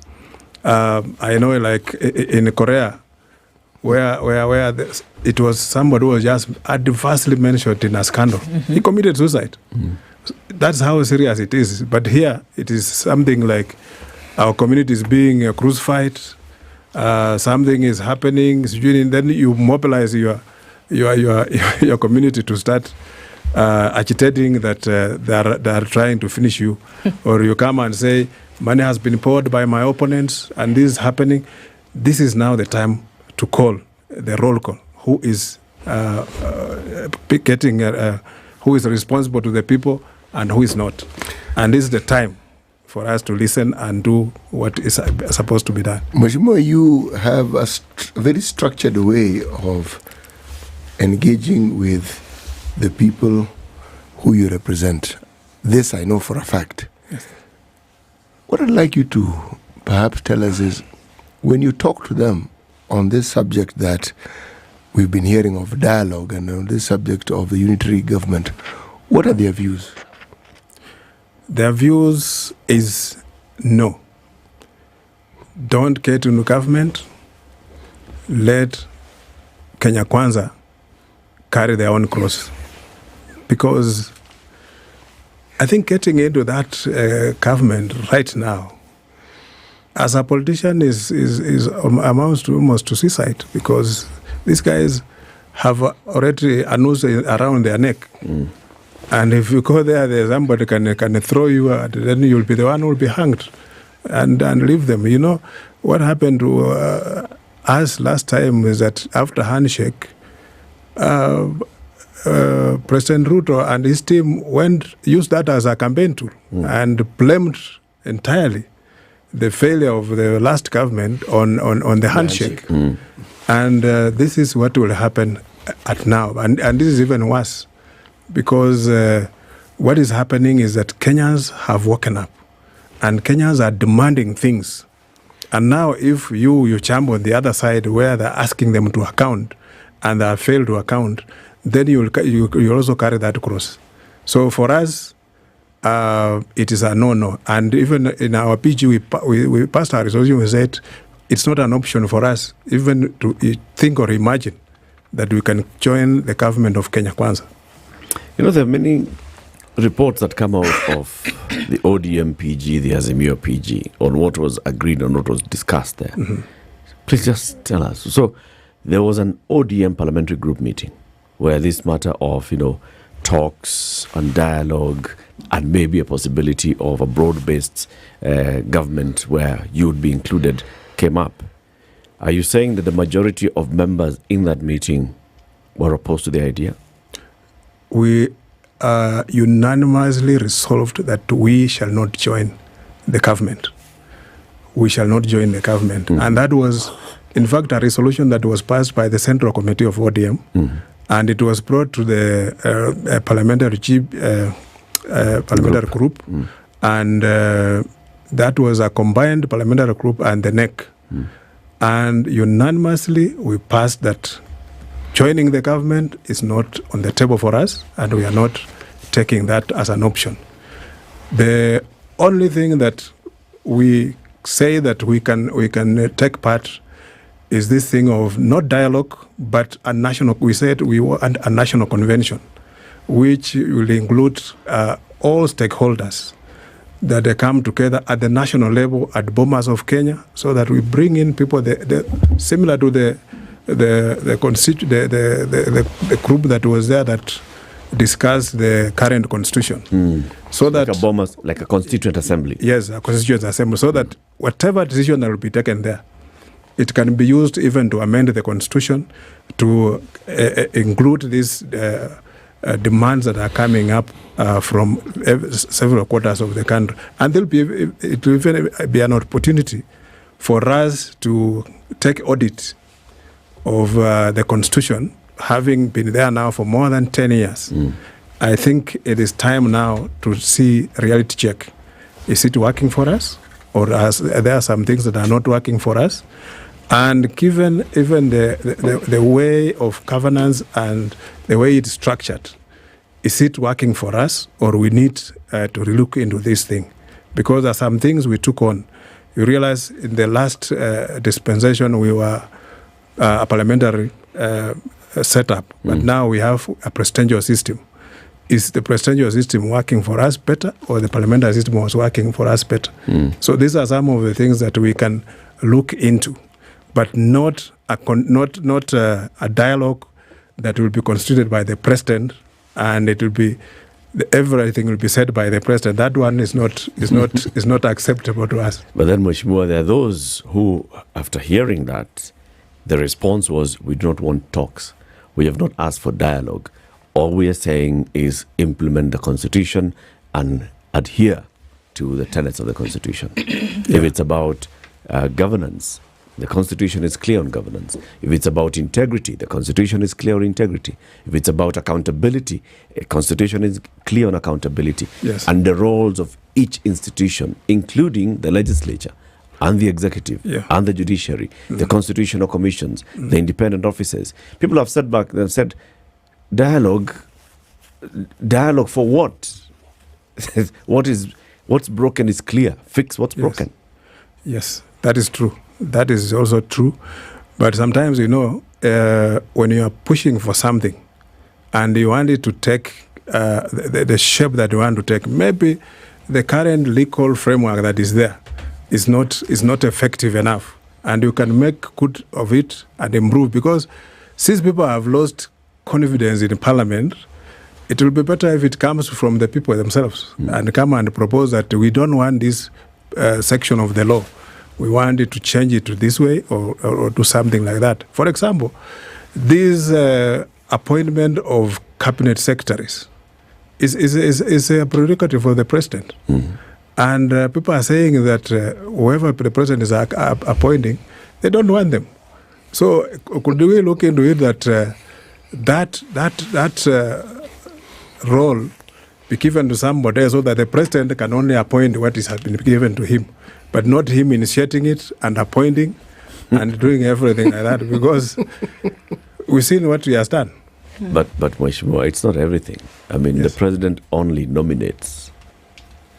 No, he appoints actually. And upon approval of Parliament. Yes. The president only nominates. And if the president nominates and the people through Parliament reject a candidate, the president cannot appoint that candidate. The problem, what I've told you about the previous engagement, is that Parliament is supposed to vet these people. And vetting means that you invite the public also to bring the dossier on anybody who has been nominated to sit in a particular position. The public do that. You realize even the finance bill, 80% of the people who appeared before the Parliamentary Committee rejected that bill, but it came to Parliament and passed.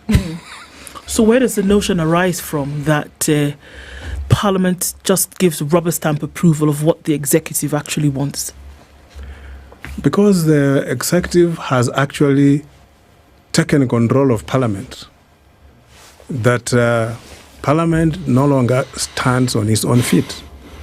It is now the executive says, we want this, and that's what will go. And you heard even once the president was in some place and he said, I'm waiting to see any member of Parliament who will vote against the finance bill. And that kind of talk. It's scary. It just causes fear in some of those members. What do they think will happen to them? Because these are individuals who've been elected by the people. And if the executive says, let me see who will vote against it, and you say it's fear of what? Because these people, although they have been elected by the people, but is a character who has been created by the president, who has brought him. He didn't come out by himself and say, I want to run for member of Parliament for this particular constituency. He has been put there, and he knows he owes it to the president. So if he doesn't do what the president wants, so the guy will be cooked. It's like, but for us, as in the opposition, even if there is always a collective, that we are going to take this kind of stand, you are at liberty even to deviate from that. You can deviate from that, even if they want to whip you, but you can deviate. Yeah, and I believe strongly in my conscience. If this thing is not right, I'll not be whipped to fight for it. If it's not going to, I know very well deep in my heart that it's wrong. Then I will stand by what I believe. So the problem is not the institution of Parliament. It or is what the Constitution says as Parliament. Yes. It's the individuals who are in parliament. It is so a we weak- don't need to change the system of government to correct this. We just need to get you all lot home and elect new ones.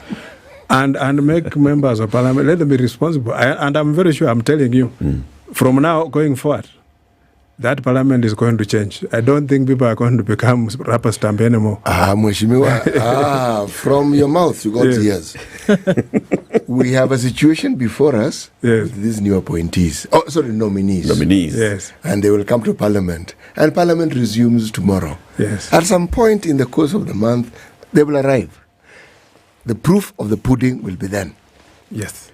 If parliament got the memo that it isn't business as usual, we will see. If they got the memo or didn't get the memo, again, we will see. Yes, because the vast majority of members of parliament don't actually come from Nairobi, they come from elsewhere. Yes. And elsewhere has been, as we say in Kiswahili, hakukaliki. Yes. Hakukaliki. Yes. It is hot. It is very, very hot. Very hot. Yes. Yes.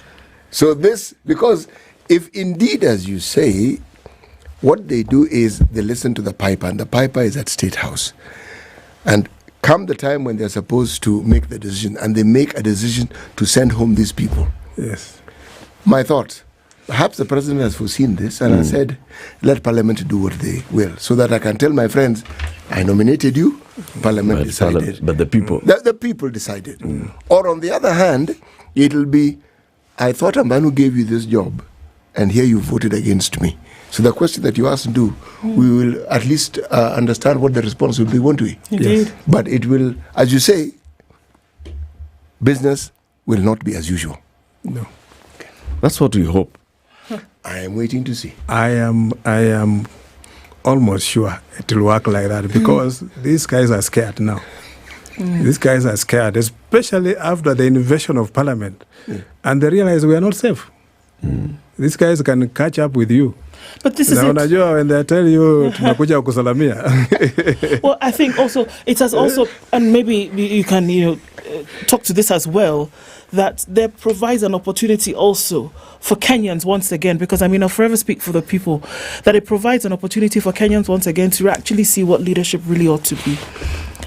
My village has a saying, my language rather, and CT has talked about this before, that it is when the wind blows that the backside of the fowl will be seen, the feathers will open for you to really see what the true picture is. So Kenyans have been sending people to parliament for years. And now we are saying that, yes, you've sent people to parliament only for them to serve at the behest of the president or the executive, which should not be the case. So the high chances of then people going back to the ballot at the point that they will be, and Kenyans are going to think twice, finally, about who they vote for, because it has been made very open and very clear that actually you're going to do the bidding of the executive, or you're going to do your own personal bidding, and that the people of Kenya's in terms of a priority at the very bottom of the ladder. I see a shift, a wind of change is actually blowing here, and it will not be business as usual going forward. It will not be business as usual. Kenyans have woken up, and I like to applaud this Gen Z group. These young fellows, when they come the first time, we thought it was a joke. And now they kept on coming. And they're promising to do this, and they did. They promised to do this, and they did. And as we have been in these demonstrations before, and when we are doing it, it was very difficult even to mobilize people to come on the street. But these guys are doing it very easily, using technology and mobilizing themselves, and coming there and even engaging the police. The police are there with tear gas and all those kind of things, but they're engaging them. There are some of them when we are talking to them. I saw a girl who stood at the police and said, "Why are you arresting me? Can you tell me why? What have I done?" And the police was just told her to go away. And that's unheard of, because the police will clobber you if you dare confront him. And by these people standing up at anybody, and I'm telling you, even the president, even if he speaks tough, they don't care. They are just telling him, you must listen to us and you must do what we are asking you to do. It's not a favor, it is our right. It is our constitutional right that the president must also behave in a particular manner. He must listen to them. He cannot issue threats. He cannot do ABCD. And this is something that all of us as leaders, we must take home, because it is not business as usual. It is now people saying, look, our children are on the street. These are young fellows who say, I don't own anything in this country. Even if you kill me, it's nothing. And I remember even my own children, they went for the demonstration and they gave us, even I have the pictures here. They said that if we got missing, this is our picture. You can look for us. So, now these are guys who are even telling you, you guys, you have not done it, we are going to do it for you. We are prepared to go to the very end of this. And we are prepared to go to the farthest as we can go. And whether you mobilize the military or whether you mobilize who, they don't care. They are just going to go. And if they tell you they are going to mobilize 1 million, I believe them. They can do that. Because we don't know where they are getting this energy from. But in our mother tongue, we also say that these guys are standing sirr.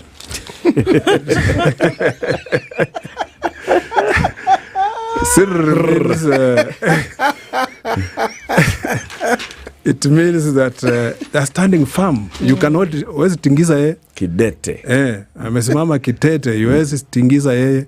You are standing firm, and whatever you do or say, it doesn't matter. The centers of development, devolution, and the same protesters have said, we also want to focus our attention on what's been happening in our counties, right? So 11 years of devolution, what are we seeing? Are we feeling the fruits of devolution? Yes. And they've started turning the heat on that. I mean, as somebody who was, of course, the last time you expressed interest in becoming governor of Nairobi, and you've been interested in devolution, do you think there's sufficient heat and attention being turned to governors and counties? I think that focus should now shift to the counties, because you realize the first demonstration, the governor of Mombasa came out and was among the demonstrators. He was leading and addressed them. But now they turned around and said, now we are coming for you. The guy, I'm sure even his office now becomes very hot. So it is the issue of accountability. The first governors who occupy that office, there were no structures at that time. The structures, the framework, the legal framework had not been put in place. So they were just operating in any way they want. Along the way, these structures have been put in place. There is a legal framework guiding each and everything. But you still find that there is very little to show off in the counties. Very many counties, as the auditor, the control of budget has shown that most counties are even not putting money for development. You find, I saw the other day a report that the county, the city county of Nairobi spent over 600 million in 9 months on foreign travels only, which means these guys have got their priorities upside down. Those foreign travels, what are they translating to? Are they bringing in anything that has changed the way city is being governed? Is there anything that they have? Because many times they say they are going to benchmark, and they come back, you don't see where they went to benchmark. There was one time the MCAs of Muranga went to Rwanda, and everything they went to see, they were told this thing came from Muranga. This farming, this what we benchmarked in Muranga. In Muranga, and here you have come to do that. I remember when Kaboko was the governor of Kiambu, the MCAs of Kiambu used to come to benchmark at Parliament. They used to come. They want to learn how Parliament do things, because now they are trying to to align the county assemblies to the structures of parliament, everything, including in the legislative process and all that. So they came to parliament and went through from committee to all that.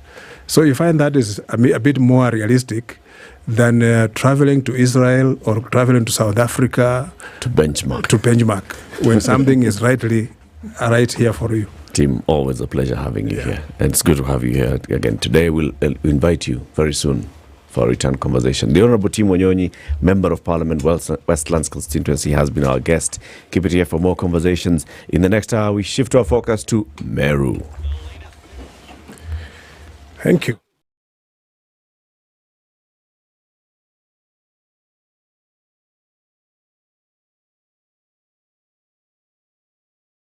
This is the Newswire. I'm Lea Ubaga. The Acting Deputy Inspector General of Kenya Police Service, KPS, Eliud Lagat, and his Administration Police Service, APS, Acting DIG James Kamau will this week know if they'll be confirmed to the positions. The National Police Service Commission is set to name the new bosses by Friday this week. The Commission intends to conduct interviews for the candidates for the positions today and resort to computing the results before announcing the successful candidates. The other candidates shortlisted in KPS include Coast Regional Police Commander George Seda, immediate former Rift Valley Regional Police Commander Tom Odero, and former Nyanza Regional Police Commander Vincent Makoha. In the APS, the other candidates include the Commandant, National Police Training Campus, that is Embakasi Gilbert Masengeli, Margaret Karanja of the Police Band, and former spokesman Masood Mwinyi. The leadership of the Kenya National Union of Teachers appears to be divided over the nomination of Migos Ogamba as the new Education Cabinet Secretary nominee, while some officials led by NAT National Vice Chairman Agri Namisi have rejected Ogamba. Others, like Secretary General Collins Oyu, welcomed the nomination. Oyu said the education sector is not a walk in the park, but expressed confidence that Ogamba would succeed through consultations with all the stakeholders. We want a person who has gone through serious education, a person who has been in class and moved through ranks up to the position even of doctorate or even professor, the way it is. But it must be a person who understands the basics. Whoever is appointed to man the sector of education, to have a turnaround and make a difference. Because our eyes are there, the parents' eyes are there, the learners are there. This is a sector that is run in a three-way traffic. The parents must see themselves to be satisfied, the learners must be satisfied, and the controllers here, the fulcrum, who are the teachers, must be satisfied so that the sector can succeed. This event comes as coast leaders have raised concern over none of their own being picked in the cabinet that still has some vacancies. Katika ODM, katika Azimio. Kwa hivyo sisi lazima watu wa Mombasa tuweze kufikiriwa. Tuko na vijana wetu ngangari, viongozi ngangari kama Mheshimiwa Ali Hassan Joho. Pale rais akisema kutakuwa na serikali ambayo italeta watu wote pamoja, lakini wale mawaziri 11 sijaona hata mtu mmoja kutoka Coast. Ni mumeona kuna mtu kutoka Coast kweli? Sasa hapo kweli kuna kuleta watu pamoja hapo? Foreign Affairs Principal Secretary Korir Singh says the government still expects a formal response from the Ford Foundation on it financing the ongoing anti-government demonstrations. Korir says this is after the Kenyan government last Thursday wrote to Ford Foundation President Darren Walker, implying a correlation between the organization's grants and the local anti-government demonstrations. I wrote them on behalf of government a letter based on our cooperation agreement. We expect Ford Foundation to respond formally through the normal channels of communication. So I'm sure they put out a small statement to the media just to say, listen, all the information is out there. But certainly that information out there doesn't contain the details that we are asking for. He also dismissed claims that the government aims to undermine social organizations due to its efforts to fight for the rights of the people. Have those organizations been targeted in any way? Have their accounts been closed? Have their officers been arrested? Not at all. We are having dialogue here with a view to ensuring that whatever resources are invested in this country, whether by donors or international partners, serve the Kenyan people and help us meet sustainable development goals and targets that we've set for ourselves as government. That's all. And in the international scene, United States Vice President Kamala Harris now says that she'll do everything to make sure she unites the Democratic Party. This came after President Joe Biden endorsed her candidature, as he also announced that he was dropping his re-election bid. Kamala said she would also do everything in her power to defeat Donald Trump. Biden will remain president until January, when the winner of the 2024 election will take office. That's the News Wire. I'm Leah Ubaga. 94.4 Spice FM, Nairobi. All right, it's after 9 o'clock and it's still heavy coming off of the Eastern Bypass, heading out towards Outer Ring. Outer Ring has some trouble as you're getting towards that junction, but it looks like it'll fizzle out in a short while.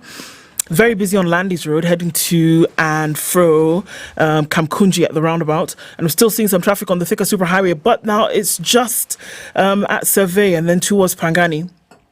Also getting onto Muranga Road through towards the Globe Cinema roundabout. We're looking at some traffic here. So it's going to continue for some time. Let's keep an eye on things and see how that progresses. SpiceFM KE on X. Hashtag the Situation Room.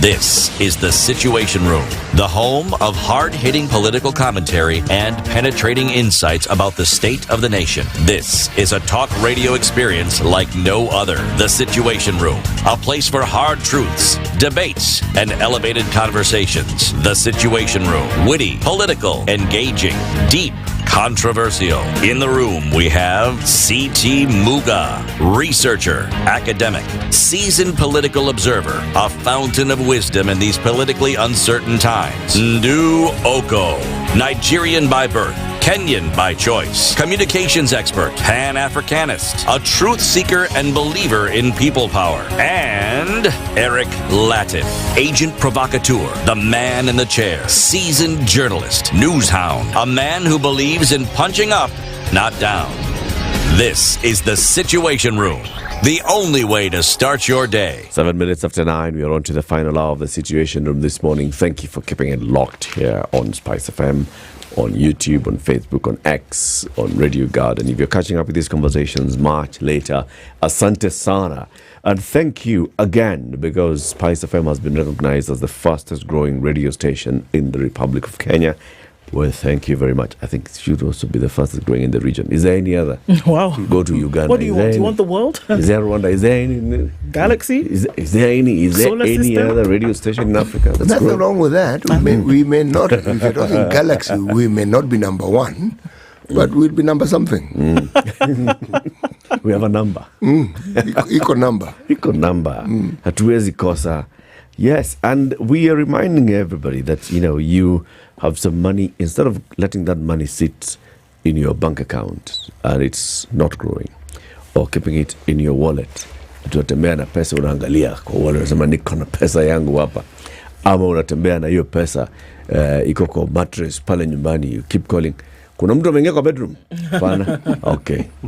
Mtu akiingia uniambie, because unajua pesa iko kwa bedroom. No. Take that money to Britam. It'll earn you something. What's it called? It's a money market fund. Mm-hmm. Yes, and the smart yield as well. So exactly, you can literally watch your money grow. I think we're given some numbers, 13% per annum. You can actually take that money, put it there. So there's short term, mid term, and long term. So you can put it there and essentially forget about it. And by the time you remember, it would have grown significantly, and it can help you meet your goals. What is it that you want to do? Buy a car, buy a property, you want to go on holiday, you want to sail around the world in 80 days, whatever it is that you want to do, you can actually get that done. So take this little bit that you think is a little bit, put it into one of these funds, because Britam Asset Manager says you can do that, and watch your money grow. Yep. How do you get in touch with Britam? SMS the word SMART to 21778. That's 21778. Or you can visit their website, ke.britam.com. That's ke.britam.com. www.britam.com. Talk to them, tell them tumesikia Spice, kuna hii mahali mnaweka pesa ya money market, mimi nataka kuweka yangu hapo. They will sort you out very, very much. Okay? Our next conversation is going to be about Meru County. So we've seen the County Assembly has started processing yet another petition against Governor Kawira Mwangaza. What's happening? A resident of Meru County, Junior Marete Kinoti, political analyst and activist, is our guest. Marete, good morning. Morning to you. Welcome to the hot seat of the Situation Room. Yeah, I am a serious follower of you people. So basically, I'm a bit scared, I would say, because you are lethal in your questions. But this is hotter than really Meru, good. but, Yes, I know. but here you are now coming to give us the mushane of what's happening. What's happening in Meru. So you are our friend. Thank you. Okay? Thank you. Yeah. City, for example, will welcome you with the day's proverb. And this week the proverbs are from the republics of the unions. Well, it's a republic, but it's the Union of the Comoros. Several islands. The very interesting capital name. What's the name of the capital? Moroni. Yeah, I was going to say Moroni. Moroni is where I come from. But Moroni. City comes from Moroni. And the capital of Comoros is Moroni. Yes. Okay, nimesikia. Pale Comoros wanazungumza Kiswahili pia. Kiswahili are French. No, they do. Kiswahili pale. They do. Okay. No, of real. Visiwa vya Komoro. Anyway, it's an island in East Africa, situated in the Indian Ocean. Okay, all right. A slippery person is not a king. Slippery person. A slippery person. Okay. Not? A king. Is not a king. Okay, let me just tell our guests. I wasn't making a statement. That's the proverb. It wasn't me. Marita, what's the interpretation of this proverb? A slippery person is not a king. This one needs a bit of deep thought, but my thinking is it simply means someone who you really cannot tell what exactly their thoughts are, because maybe 1 minute they are saying something and the other minute they are doing something completely different. Then they cannot lead a people. Because basically you need someone, when he says we're leaving, then you leave. He's saying you stay, then we stay. And I mean, most of the kings, I would say, would lead from the front. So that's my take. I think if you really can't decide what you really want, maybe for you or your people, then you can't be a king.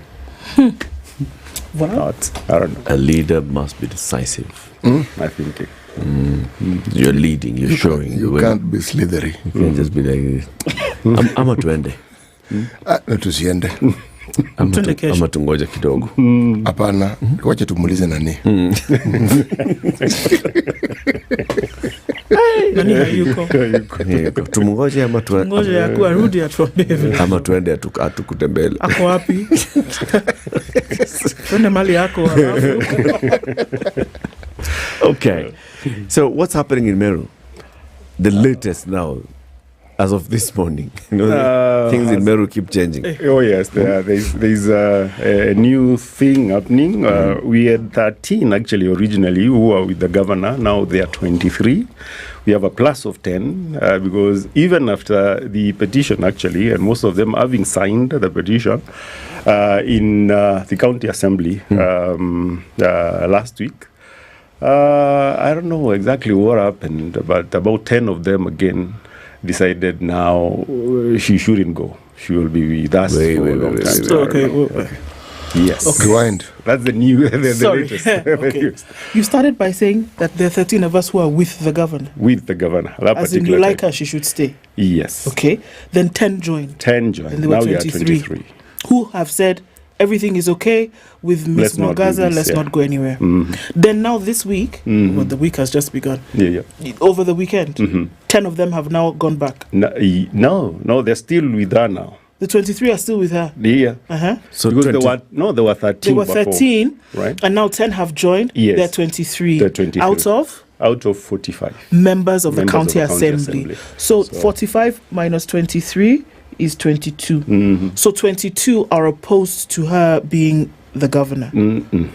They want her out. And 23. And 23 don't have a problem with her. They're okay. Exactly. Okay, so where's the problem? For the 10, I would say actually, personally, I would say there is a point that our leaders keep on missing. It's not about them, it's about the people. So there is a public participation that is being done today, or was gazetted to be done today, and it's supposed to be done in the 45 counties of Meru. 45 counties, wards of Meru County, yes. So I would imagine, well, if you made a decision before that you would want her out, then you can only change your mind if you talk to your people. That's my thinking. You should have gone to them today, which is Monday, and then maybe later in the evening you can tell us, then our people, or my people decided they won't. So my thinking is then it is about them. It's not about the people. And then that one becomes a problem. Because for sure, if you identified a problem and you sat in, someone took you through the motion or the petition and told you, well, this lady, our governor has done this and this and this, which is wrong. And then you signed and said, okay. And then you agreed, okay, let's go to the people and ask them what they think of these accusations. So that was supposed to happen today. And in my thinking, even the 10 who were with her, or the 13 who were with her before, they should have listened to the people today and then decide whether they should continue supporting her or not. Kinoti, this is the third time that we're hearing rumblings. Fourth, actually. This is the fourth time we're hearing rumblings. It's not even rumblings. There have been 2 impeachment processes. It's actually gone before the Senate twice, right? And both times found, okay, no problem. Third time there was something. They said, well, in 6 months we're going to come back. There must be something wrong. We cannot say that it's just people in the County Assembly of Meru who are bored and they're like, okay, well, you know what? It's been a minute since we've impeached the governor or we've tried to impeach. Let's just go at it again. What's wrong? There must be something. There are calls of, a lack of transparency, non-accountability, misappropriation of funds, nepotism. I mean, the list goes on and on and on and on. What is it? What is the problem? It can't just be that somebody doesn't like her or she looked at them a certain type of way. What's wrong? The truth of the matter is, people have got something to compare our performance with, because we had 2 previous governors. I mean, we had Munya and we had Kiraitu. So people actually would understand if, for example, you did half of that particular, whatever the other people or the other governors did before, so that now they can say, oh, okay, I mean, at least she's coming up, But unfortunately, well, according to many people, but of course, truths you'll find that everybody has their own truths, so it's like you look at it from different perspectives. But when you look at it in the right perspective, you'll find that there is diminishing levels of, how do I put it, accountability and also development that people can be able to see. That's true. Yes, that is true. Personally, that is your truth. No, that is my truth, yes. Okay. Yes. But that is what is on the ground. And I'll tell you why. My speciality, actually, in academics is community development. So community development, basically, would say, is something that will somehow touch the lives or change the lives of the people. I'll give you a very practical example of what exactly she's doing. At some point way back, I think last month or something like that, she went to a certain ward, and this is my truth, right? So she went to a certain ward and gave footballs and football uniforms and tents and chairs to women worth 26 million. In our own words, sorry, 26.5 million. Balls, tents, footballs, and whatever. So the question was to one ward. To one ward. So if you were to duplicate that in 20, and it's our own words, actually, you will even find, it in our Twitters or tweets or whatever, or Facebook or something like that, official page. So she says 26.5. Now, the question here is, okay, there is nothing wrong, 26.5. So there is really nothing wrong with giving young men balls and whatever, things and tents or whatever. But look at it this way. If, for example, you are trying to promote talent, then there has to be an end game to that, right? Because if there is no league, we don't have a league in Meru. So who will be able to identify the talent, of these young men, so that I will pick you from the ward now and maybe make you a star with Harambee Stars or something like that? Because these guys don't even have referees. So if you need development so that you can develop the talent, in my thinking, then you should be able at least to make sure that you do it right. Build the at least capacity, make sure that they are trained referees or something like that, and make sure that at least this young man, when he plays this football, you will be able to rise and earn a living, maybe from the same. So 26 million to me is a factory that can be able to process potatoes, because we are farmers in Meru. It is a factory that can be able to process all value add in macadamia, because we have macadamia. That's my thinking. Did the county assembly raise this question? They do. Because I think it starts from, was this money misappropriated?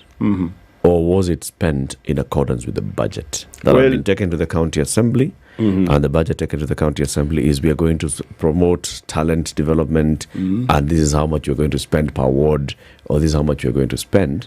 Was it out of the law? If it was, did the controller of budget approve that expenditure? Did the county assembly approve the expenditure? Because if she has operated within what has been approved by MCAs, by the county assembly, if it had been put clearly on paper, then you ask your representatives how they are approving budgets for just throwing 26 million shillings without proper structures in place. Not the governor.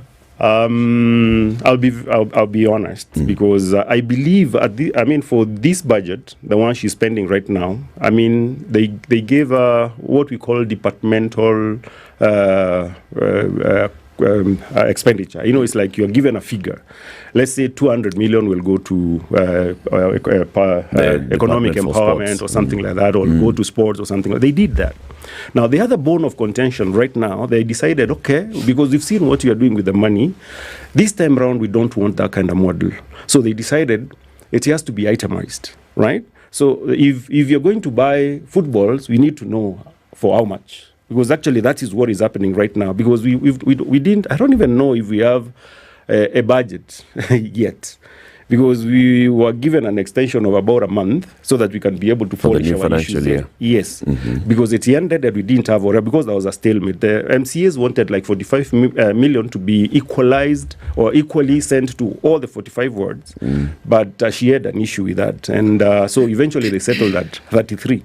Now the problem with our administration is she does not want the 33 itemized, even though they are giving her like another maybe 50% of the budget to be able to take care of our issues.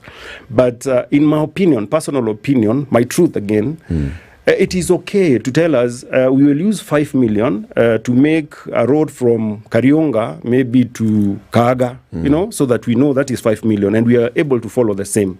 She doesn't want that. It is okay if you told us I'll use 1 million per every ward, or 3 million, because this is a standard, at least 3 million for bursary, and they normally do that kind of thing. So to answer your question, originally the budget of 2023-2024, they gave because you remember we still had those wrangles, we are still pushing and pulling. So they reached after the second impeachment, they just agreed, okay, let's pass whatever she wants to do and wait and see. She had a budget of like 200 million to give people daily cows, and they decided this is too much because of the way they were, the selection of whoever was going to get a cow was done, and then they would give you a shed, a cow shed worth like 70,000. The cow, they would say, is worth like 100 or 200,000 shillings, and then they will come an entourage of like 20 vehicles, to give the cow. Yes, this one cow. Even me personally, I would say I added my voice and I said, okay, if you have to give people cow, why don't you just meet at a certain school ground, come with 100 cows, you call your 100 beneficiaries, instead of going, you give one cow here, tomorrow you are somewhere else with an entourage of guys giving the same. So what they decided to do this time around is like, let's make sure that we know what you will do with the money. And I think me personally, I would say that is fair. I mean, if you want to buy a microphone, fine. Tell us you want to buy a microphone, and we agree on that. And then on the equality or equalization, whatever, because you see the normal politics of our country, if you're towing the line, I'll give you development. If you don't, you'll get nothing. So these young men decided, I mean, it is important for all of us to get equal shares. So it's like, okay, fine, give us 45. He said, okay, I don't want to give you 45, I'll give you 33. She's not approved that 33 to date. The Ward Development Fund. But of course, you see, they are not the ones who are going to implement it, still are. But then at least they know that the 3 will come to my ward. And now using Article 174, where people decide themselves on what they want to be done for them, then they will ask the people, and people will say, okay, fine, we want a road, we want this, so that they can prioritize. Instead of you doing things for them, things that they don't want.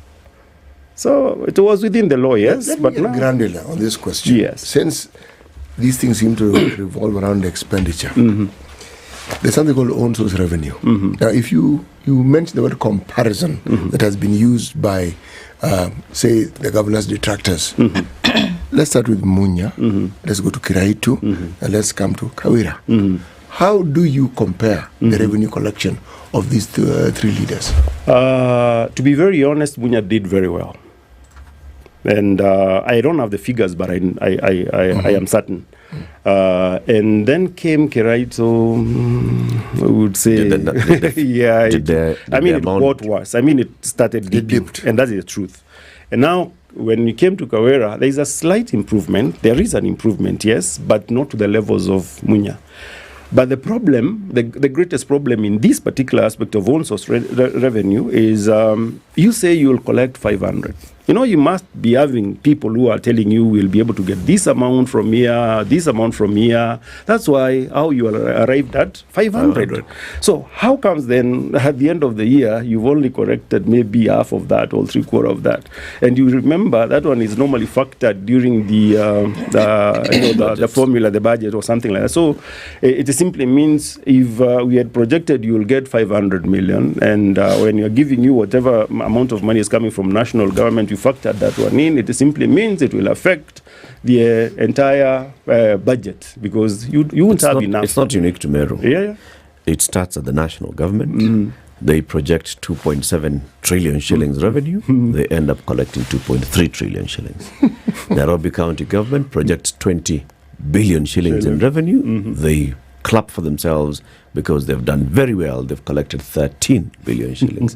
Yet the budget had factored in 20. Yes. So Meru projecting 500 and collecting 300 and clapping for themselves is not unique to Meru. But you're saying that there has been an improvement in revenue collections despite all this political turmoil. The machine is actually working and moving. Where's the problem? This time, what reasons are being given for wanting to remove Kawera Mwangaza from office? I said they have 2 counts. One is abuse of office, and the other one is misuse of public funds. Okay. On abuse of office, during the last impeachment, there was an issue with the way she employs or deploys people. Either way, we all know it's the work of the County Public Service Board. But unfortunately, everything that was said that particular day, she would say, it wasn't me. It's a public service. Or it wasn't me, it's the county secretary. It wasn't me, it was the chief of staff or something like that. So when they came back, they decided, okay, fine, it wasn't you, it was these other guys. So you fire this guy, a resolution of county assembly, fire this guy, or take at least disciplinary action. And get back to us in 60 days. So 60 days, the time that they finalized that was somewhere in December. So 60 days would lapse somewhere in February, I would say.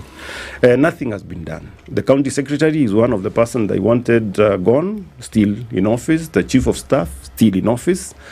And then on the same, there is, I think, 5 boards that she had done appointments.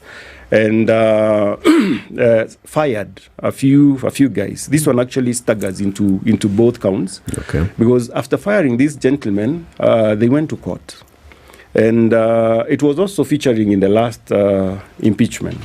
So before they went to before the last impeachment, they had not gone to court. So she said she's not fired them. That is what she said at the Senate. So when they came back, these people decided to go to court because she had said they were not fired. They came back to the office, and unfortunately, when they came back to the office, she threw them out again. So you don't have a space to sit, or someone threw them out. We can't say actually it's the governor. So they went to court, and the final decision of the court is out, and they have been awarded 4 million Kenya shillings. For damages and improper dismissal. So basically, then it confirms there was dismissal, right? And then it means that we will lose county government of Meru. Meru will lose 4 million Kenya shillings because of that particular action. So for that reason, there is misuse of public funds, exactly, for causing the county government to lose this much. Yes, and then there is also another litigation still going on at the moment. Some lady who was an attorney or an advisor of ours.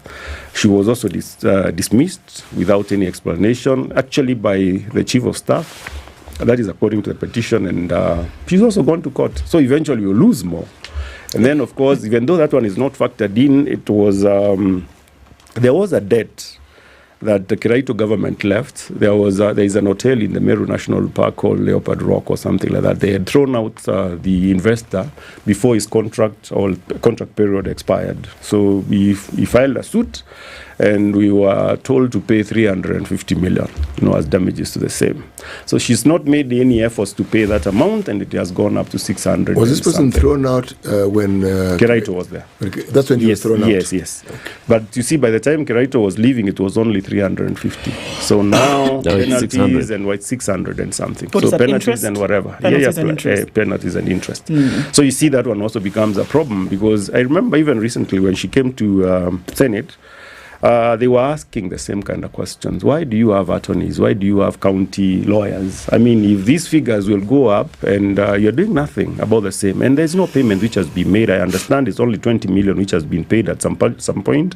But if you see when you make even a single payment, even of 1 million shillings, it simply means you've accepted liability. Then just pay the entire amount. If you want to appeal, then appeal. If it's possible, it's within your. So no action has been taken. No action has been taken. Nothing in terms of challenging these 300 million shillings. Nothing. Let's take a break. It's 28 minutes to 10. Our guest this morning is from Meru County, Junior Mareta Kinoti. He's here. He's a political analyst and an activist, and he's giving us the lowdown. What's going on in Meru now? There's a new, fresh petition to impeach Governor Kawira Mwangaza. As of this morning, Kinoti is telling us 22 MCAs are for the impeachment. 23 are so far indicating tumetosheka bwana. There are 45 elected MCAs. Now the nominated ones are a whole different story. 45 wards, 22 yes, 23 no. So far, public participation on that impeachment begins today. Okay. This is the Situation Room, the only way to start your day. A touch of gold and class is what you need to up your fashion game. Think Twice brand, your fashion partner over 10 years that operates 36 branches across the country, brings you Think Twice Gold in Thindigwa, Kiambu Road on the 27th of this month. Think Twice Gold offers a unique and golden collection of high-end brands, quality and fashion. We will be launching new stylish collection every month, a daily drop in prices to deliver unmatched value to our customers. And also, we will be adding more stock and variety every day. Think Twice Gold. Go bold, go gold. The weather with SpiceFM. Back to cloudy conditions in Nairobi this morning. We'll see highs of 23 and lows of 11. It's cloudy at 18 in Nakuru, going to highs of 23, and we'll see highs of 21 in a mostly cloudy Nyeri. 13 and partly sunny in Eldoret with highs of 20 and lows of 14, and Mombasa is sunny at 23 with sunny conditions at 26, I beg your pardon, with sunny conditions at 27 in Malindi. It's 23 and sunny in Kisumu, going to highs of 26, and at 21 it's sunny in Kakamega with highs of 24. Kampala is cloudy at 21 with sunny conditions at 24 in Dar es Salaam, 13 and sunny in Johannesburg, and 28 and sunny in Mogadishu, and it's 17 and cloudy in Addis Ababa. Lagos is cloudy this morning at 26 with Kinshasa sunny at 21. Monday afternoon in Beijing is 33 and sunny, going to highs of 35. It's a sunny morning in Paris, gearing up for the Summer Games at 17 and highs of 25, while London at 18 is sunny with highs of 24. Partly cloudy at 25. Still Sunday night in New York, coming into Monday, highs of 29 and lows of 22.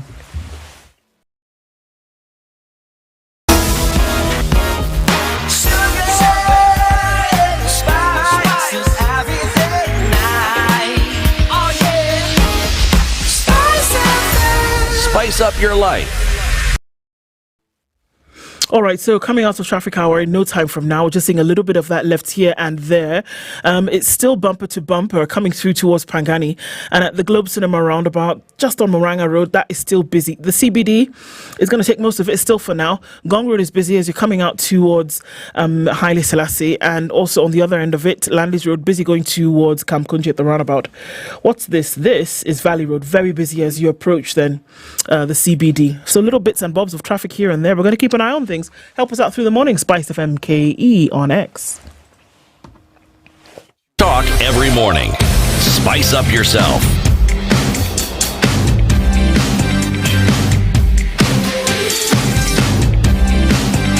Mornings done right. 94.4 Spice FM, Nairobi. We continue getting the lowdown of what's happening in Meru with Junior Mareta Kinoti, political analyst and activist, is our guest. So before the weekend, we had about 10 of the 45 MCAs who did not support the move to impeach the governor. By the end of the weekend, we have an extra 13 who've joined this conversation, and ahead of public participation that starts today. It's the other way around. 13 were for. 13 were for, and now 10 more joined. 10 more have joined. Okay. Why do you think this is so? Do you think they're reading the mood of the public?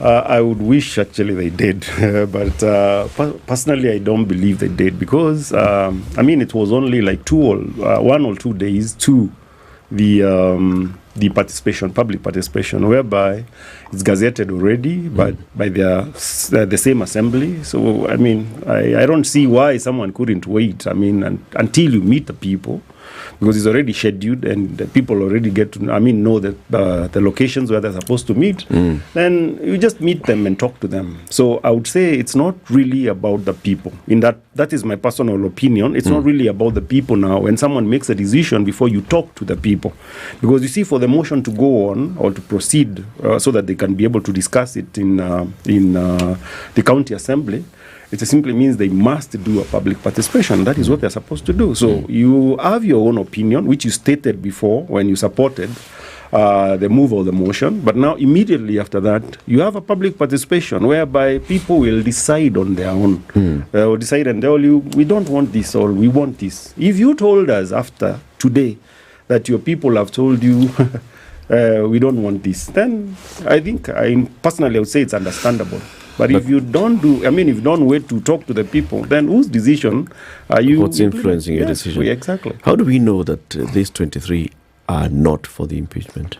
Have they signed somewhere? Yeah, actually, they have come out, publicly to say we don't want, and basically that is 10 have always been with her, because even actually during the petitions you'll find around 56 that is of the entire assembly, because the entire assembly has 67. So with the entire assembly you'll find, because even actually for the 10, not all of them are elected. Yeah, so there are a few who are nominated. So during the, I've lost my train of thought. The last impeachment. There were 68, 66, yeah, 60. Actually, only 2 were not with them at that particular time. But during the reading, in my opinion, someone came and told them this is what we would want done. But now coming to the people, because I remember the question was about if they are following the people or not. So when they decided to gazette the public participation, that is where people were supposed to make that decision and decide in which way to go. What do you think the people want? People actually are fatigued, I would say. On the ground, people agree that there is no development much difference in last year and this year. But unfortunately, like I said, truths are different. You see it from 2 different perspectives, your perspective and my perspective. Actually, there are 4 different correct ways, in this room of doing things. So the MCAs, because of course they would want the best for the people, in my opinion. Because when someone tells you that you would want to know exactly what will be done with your money, I don't really think there is anything wrong with that. So, okay, fine. If then you don't want us to know, at least give us 33, where we can decide, 33 million each ward, where at least we can decide what the people want so that it can be done, where the people actually decide what they want and then it can be done. So I don't again see anything wrong with that. But with the people actually on the ground, many are fatigued. They're saying, okay, I mean, if we've noticed for 2 years, nothing much is happening. Let's just wait and make a different decision, maybe decide. 2027, decide later. Because, of course, many feel that we are becoming, a county of ridicule. And you constantly fighting and things like that. It is true. And every time it's the same reason, because you're looking at one woman who now is being asked to leave because of 1, 2, 3, and then she's gone. I mean, constitutionally, she's gone to the point whereby, and look, argue whatever you want, but she's gone to the place whereby Senate has gone ahead and they've, declined to convict. So the question is, if there really truly is a feeling here that something is amiss or that something is wrong, what then has to be done to ensure that it is now made right? The alternative, actually, the masses have is dissolution. But for someone actually to be able to move something like that, it's just like trying to get a referendum and going in this country. It is difficult. It will be difficult because at least you need to get 10 signatures of about 10. Around 10% of the people who are voters in that particular region, that is in Meru region. And it simply means, of course, it has to be equally distributed. You can't just go to one ward and decide I'll take the 70,000 or because we have about 770 registered voters. So you can't just go and take 70 from one section. You have to go around. And of course, it will cost money and that kind of thing. But that is the greatest feeling of the people on the ground, not the impeachment. There are a few, of course, let's wait, but many are saying, let's get rid of all these guys and start afresh. So that is actually why even the office has decided to do a little of the petition thing, petitioning the president, so that at least we get the county suspended, and after the 90 days, maybe we can do a re-election of the same. So I don't know. But who's spearheading that petition to the president for the dissolution of the county? Well, I would say citizens, actually. Led by? So there's actually a group of people. There are about 8. The petition has about only 8. Now, the unfortunate bit, most of them are being associated to the governor because they work with her or something like that. So I don't really know if they will be presenting, but it's a good thing. In my opinion, it is a good thing. I have seen some of the signature sheets that they have. And unfortunately, even if I'm not an expert in, ad writings and stuff like that, you can actually see this is the same person who's signing these things. But that's why I'm telling you it's a bit difficult actually to do something like that, because even me personally, I tried. I got quite a number of them because I had a lot of... What was this? During the first impeachment, actually. Not the second, but the first. I also felt, it's like nobody's performing. The assembly, the executive. The assembly, yes. So I felt we should just get done with it, and maybe they didn't listen to me then. So how many signatures did you manage? I got about 112 or something like that. How many did you need? About 70. But you see, there were quite a number of things. 70. 117. We only need 70 something, 77. So you got more than what I needed. Yes. And then why didn't you move forward? What actually happened is that the time that the president said go back and muongee, so he called them, wakawekwa together, and basically we thought, well, there will be peace. And there wasn't. So they came back, they spoke, because they have been, even right now, actually, the very last time that they met the president, he had recommended that they talk to the elders, the council of the famous Nyeri. And how did that go? Nothing gave. But nothing gave. Those signatures, is there an expiry date? Yeah, there is.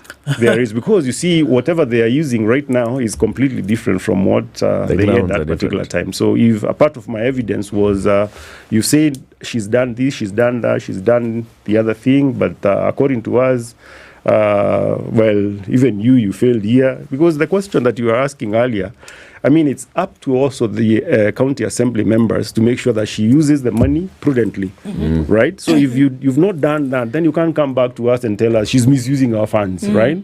And the same reason is this. The reason now I support them when they say if we lose even 4 million shillings, that is not good for us, right?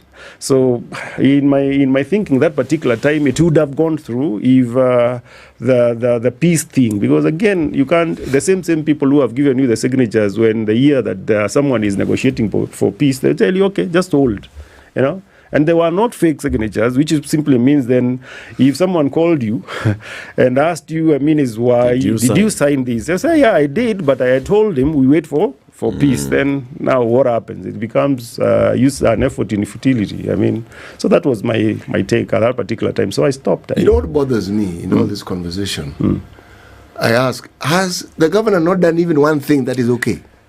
I would say actually, because I'm asking this question. I've heard many things said about the governor, but this idea of hers of looking for one person to give a cow, or one person to give a sack of maize, or one person to give whatever it is that she gives, gumboots, it seems to work for her.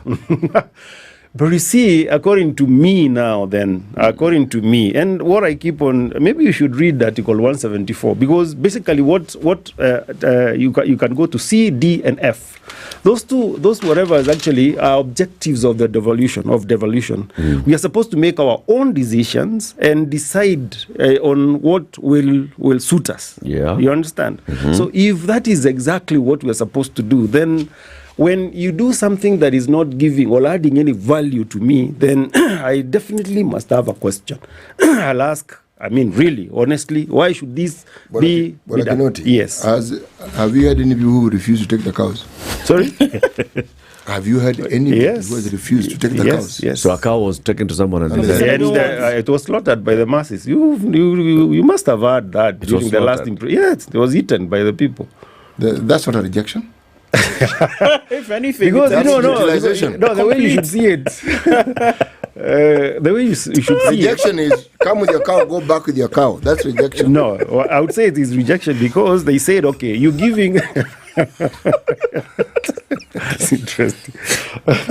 They are saying unless that's how people reject things in Meru. Yeah, they do that. Let me say, you eat them. But look at it this way. The reason why I'm saying it's rejecting it's because we think you're giving it to one person. Okay, it could maybe be, could deserve it. Maybe akona shida ambazo. Maybe someone needs to help. Yeah. But then they feel we should all be able to benefit. Kama unaleta ng'ombe letea sisi wote.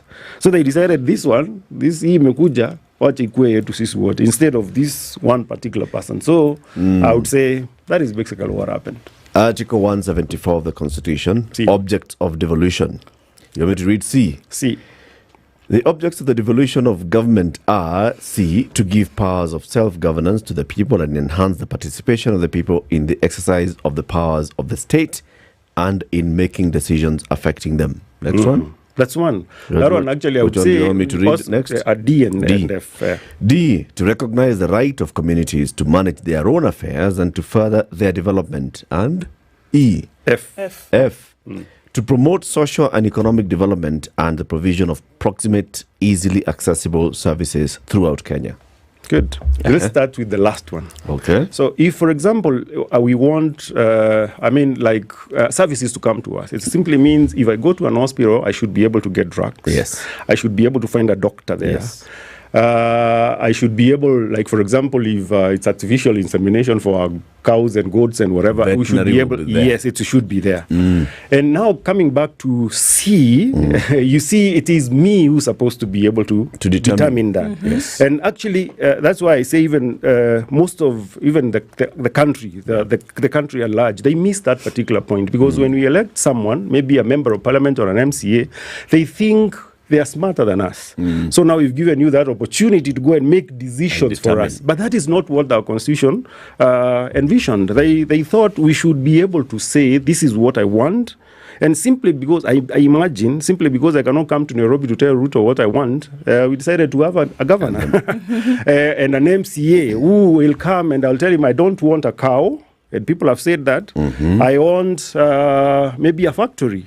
I don't want a road at this particular point. I want water, you know. So if people make those kind of decisions and then you decide to do different, then it becomes an issue. Like now, Kenyans are saying education is expensive. The university students are saying that the new formula is not working for them. They don't want to pay. They have turned our people or our students or our sons and daughters into beggars.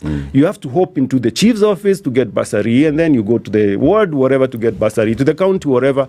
And then there's something else which is also happening, even in Meru at the moment, something which is a bit demeaning, in my opinion. Why would you parade someone somewhere so that you give them a check of 10,000 Kenya shillings, money that is theirs? Don't forget that the taxpayers. But then you parade me as a poor person that needs a lot of assistance, alafu nipatie check ya 10,000. I mean, that is why even our children are getting depressed, to be very honest. Dignity. Because now it's dignity. Everybody, even a poor person, has some dignity. But so, I mean, take the money to school or come to school and study. That is what Kibaki did. It is as basic as that. My question, Marete. Yes, sir. How do you know the people of the wards that Kawera Mwangaza has visited did not say that they this is what we want? Well, the unfortunate bit is, like I told you at the beginning, when they did the last budget, 2023-2024, there was really absolutely no public consultation. Right? So that's why money is being used. 26. There wasn't. I can guarantee you that what they did the annual I think CIDP and whatever, and basically that is it. They never. I mean, she hopped from one word to another, That's it. Now listen. No, just listen. Just listen. You get to point A, right? Let's say municipality one, and you spend 5 minutes. Because you have to go to, I don't know, Mwangandia or something like that. You have those kind of names in Meru. And then maybe you need to go also to Mweronkanga, right? But you see, the most interesting thing, before you make those kind of decisions, the objectives, again, of the Constitution say the MCA, because he's the representative of the people, because people keep missing that particular point. The governor is not a representative of the people, according to our constitution. He is a CEO, the implementer of what I want. So whom do I tell what I want done? Your MCA. The delegated power that I've given to my MCA, I tell him what I want, and then he constitutes everything, gives it to executive. The executive, they formulate based on what I want, and then they bring it back to us. I mean, to the MCAs, and then we'll go through it and decide. Okay, we had decided we'll get a road, but this time around, because there is no money, there won't be a road, but at least there will be a borehole. And then they pass it according to the people. So the MCA passed a budget without asking the people. Correct. I would say correct. But the executive decided to do the public participation. Had proposed to the county assembly. I would like, because I also have structures all the way to the ward administrator. And the ward administrator is an office that also receives feedback from the people. So if the governor comes to the county assembly and says, my ward administrators, my officials, the people who come to me, and according to the CIDP, this is how we'd like to spend money in the next 1 year, and the county assembly approves it, the governor has committed no wrong. Actually, she has. What wrong? I'll tell you, I'll take you back to the famous Article 1, where the people, the sovereign power belongs to the people. Before I even bring you back to the objectives of the devolution, right? So from Article 1, if I am the one who has all the power, right? And this power, I can either use it directly or delegate. Yes, indirectly, delegate it to someone. So by design of things, I decided to delegate my power. Right? And this delegated power, I gave it to someone that I gave 2 other extra mandates. One is to legislate, make the rules and regulations or laws that are friendly to me, right? I also delegated another one. Make sure that my money, you oversight. Make sure that my money is used well, right?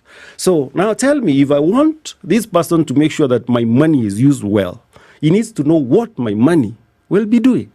Right? So it simply means then there is no way you can operate, or the governor, whoever it is, even the president can operate without the mandate of the people. Because it's delegated power.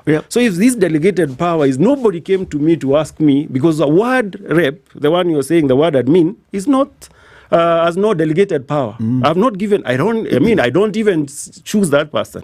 Someone else does, right? So if the governor picks his ward admin and decide that is the person who will represent me, then again, according to me, is wrong, right? Why do we vet the CECMs? We vet them via the county assemblies, or maybe even the ministers or the CSs. We vet them so that my voice will be heard. So, Marata, you're seeing where the problem is? It's not the executive.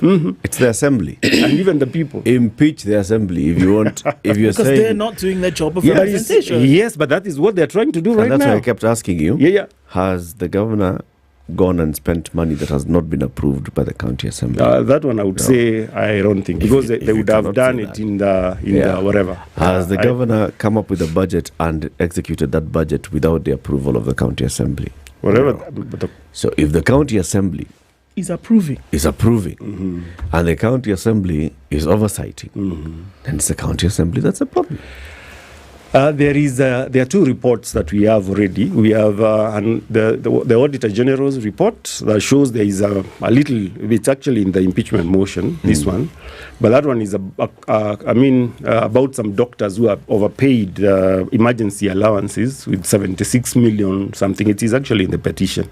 So, and there is there are other queries, like for example, they were not able to take care of or show how she had used like 900 and something million Kenya shillings. That is the queries, according to the ones the Auditor General. Yes.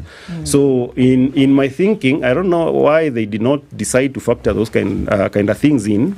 But you see, since you wanted to know what the impeachment motion is all about, I wouldn't start reading in the Auditor General and all those kind of things, because now I'll be advocating my own personal position instead of their position. Something I'd like to ask. Yes. In our conversation that we've had, every time you referred to a leader, it's you said he. Are there no women MCAs in Meru? They are there. But I think 2 are the only ones who are elected. The other ones are all nominated. Yes.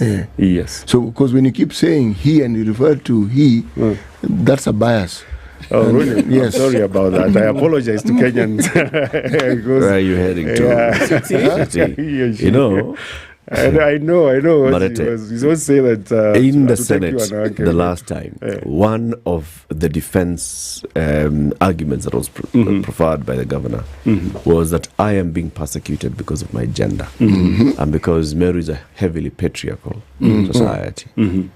You know that one actually, if I know that is where he was going, but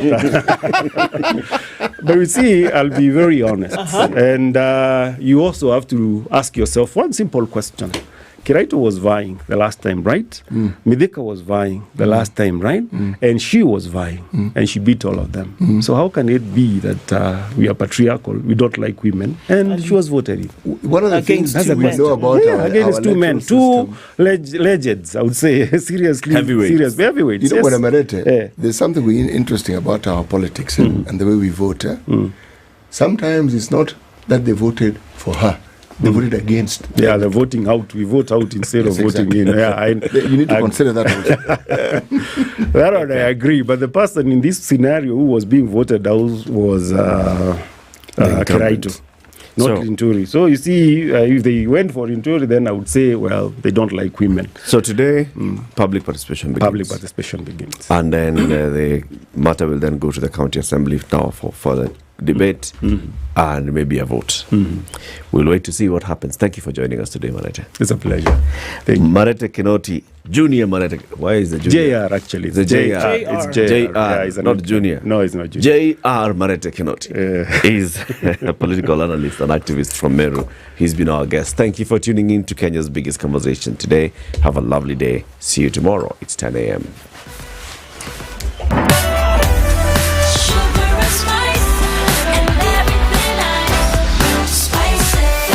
Spice up your life